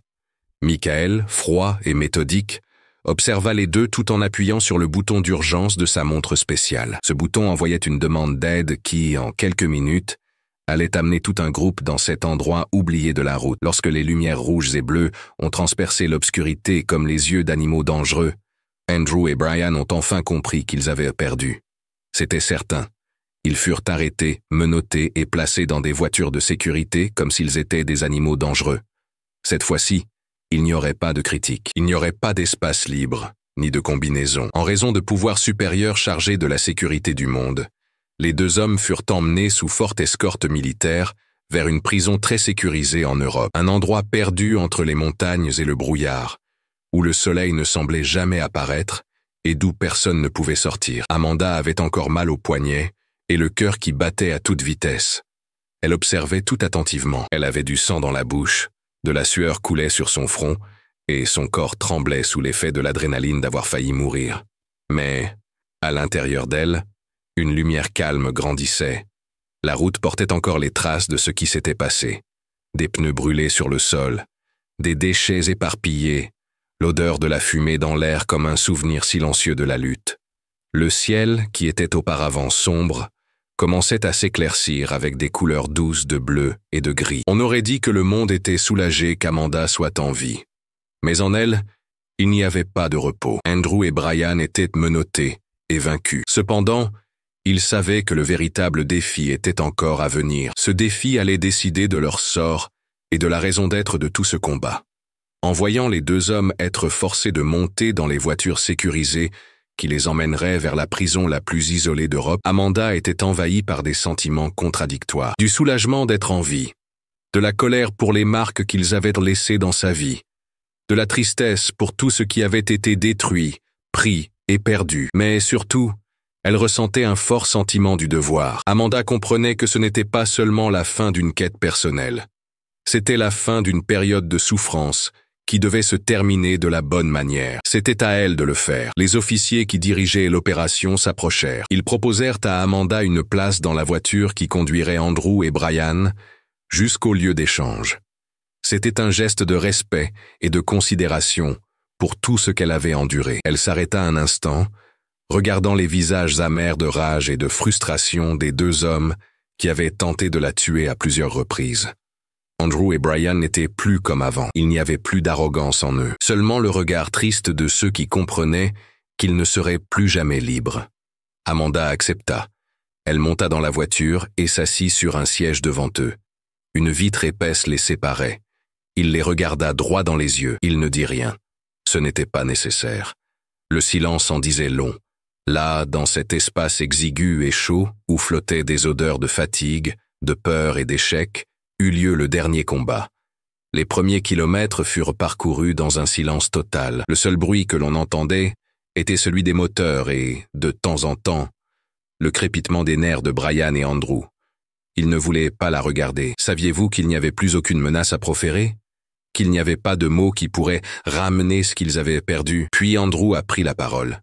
Il a parlé d'une voix rauque, plus calme et moins effrayante qu'Amanda ne l'avait jamais entendue. « Tu aurais dû nous tuer. » Amanda est restée immobile, les yeux plantés dans les siens comme des couteaux tranchants. Les mots de cet homme étaient remplis de méchanceté. C'était vrai, même maintenant, même s'il avait perdu. Brian, avec un sourire tordu et fatigué, dit « Tu crois que tu as gagné, n'est-ce pas? Mais tu ne pourras jamais effacer ce que tu as fait. Ce que tu es devenu ne disparaîtra jamais. » Pendant un instant, Amanda sentit l'ancienne colère monter en elle, une très forte envie de se défendre, de répondre à toutes les injustices, à toute la haine et à toute la violence qu'ils avaient causée dans sa vie. Elle prit une profonde inspiration. Elle contrôla la colère qu'elle ressentait en elle. Puis, elle se mit à parler. « Je n'ai rien à effacer. » Sa voix était calme, presque sans émotion. « Je suis comme ça à cause d'hommes comme vous. Et vous? Vous allez continuer ici, sans que personne ne vous remarque, loin de tout ce que vous auriez pu devenir. » Les mots résonnèrent dans la voiture comme des coups de feu silencieux. Andrew serra les mains jusqu'à ce que ses doigts blanchissent. Brian regarda sur le côté et fixa le vide. Il semblait déjà accepter ce qui allait se passer. Le reste du voyage se déroula en silence. Après quelques heures, ils arrivèrent à l'aéroport militaire. De là, ils seraient emmenés en Europe, un endroit lointain, avec des gardes armés et des hélicoptères volant dans le ciel. Les formalités administratives furent rapidement réglées. Les papiers furent signés. Les protocoles furent confirmés. Les prisonniers furent fouillés et placés dans des lieux sûrs. Avant de voir les gens entrer, Amanda s'approcha prudemment du bas de l'escalier de l'avion. Elle vit Andrew et Brian être emmenés. Ils partaient maintenant pour un endroit d'où ils ne reviendraient jamais. Elle observa chacun de leurs pas lents et chacun de leurs regards vides. Elle ne ressentait ni joie, ni satisfaction. Elle ne ressentait que la fin triste de quelque chose qui n'aurait jamais dû commencer, mais qui devait néanmoins être affronté. Michael, qui était devenu un ami très proche après tout ce qui s'était passé, s'approcha et resta silencieux à ses côtés. Après quelques minutes, il demanda « Ça a été utile ?» Amanda mit un moment à répondre. Elle regarda au loin, au-delà des barbelés. Elle vit le ciel qui changeait de couleur, devenant doré avec le soleil qui se levait.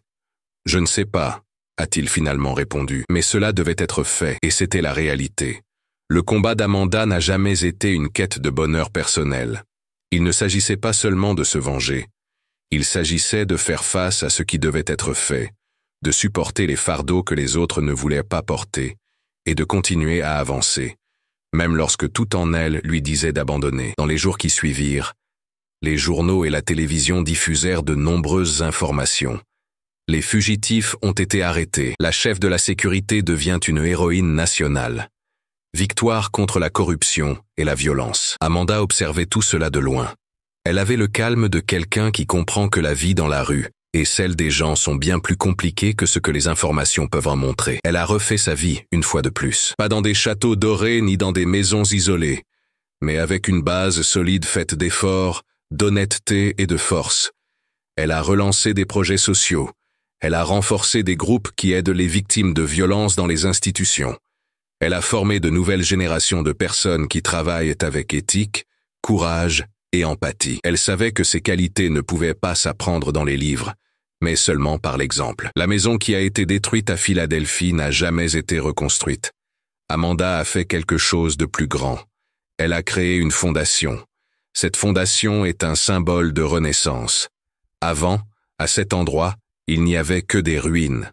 Un lieu pour aider et enseigner aux jeunes noirs et latinos qui, comme elle autrefois, avaient besoin d'un moyen de relever des défis, de se battre et de réussir. Les traces de l'explosion, la tristesse de la perte, le souvenir des jours de peur n'ont jamais complètement disparu, mais ils se sont joints à elle, comme des couches de métal fondues dans son âme. Les nuits où le silence de la ville semblait trop lourd, Amanda regardait les étoiles et se parlait à voix basse.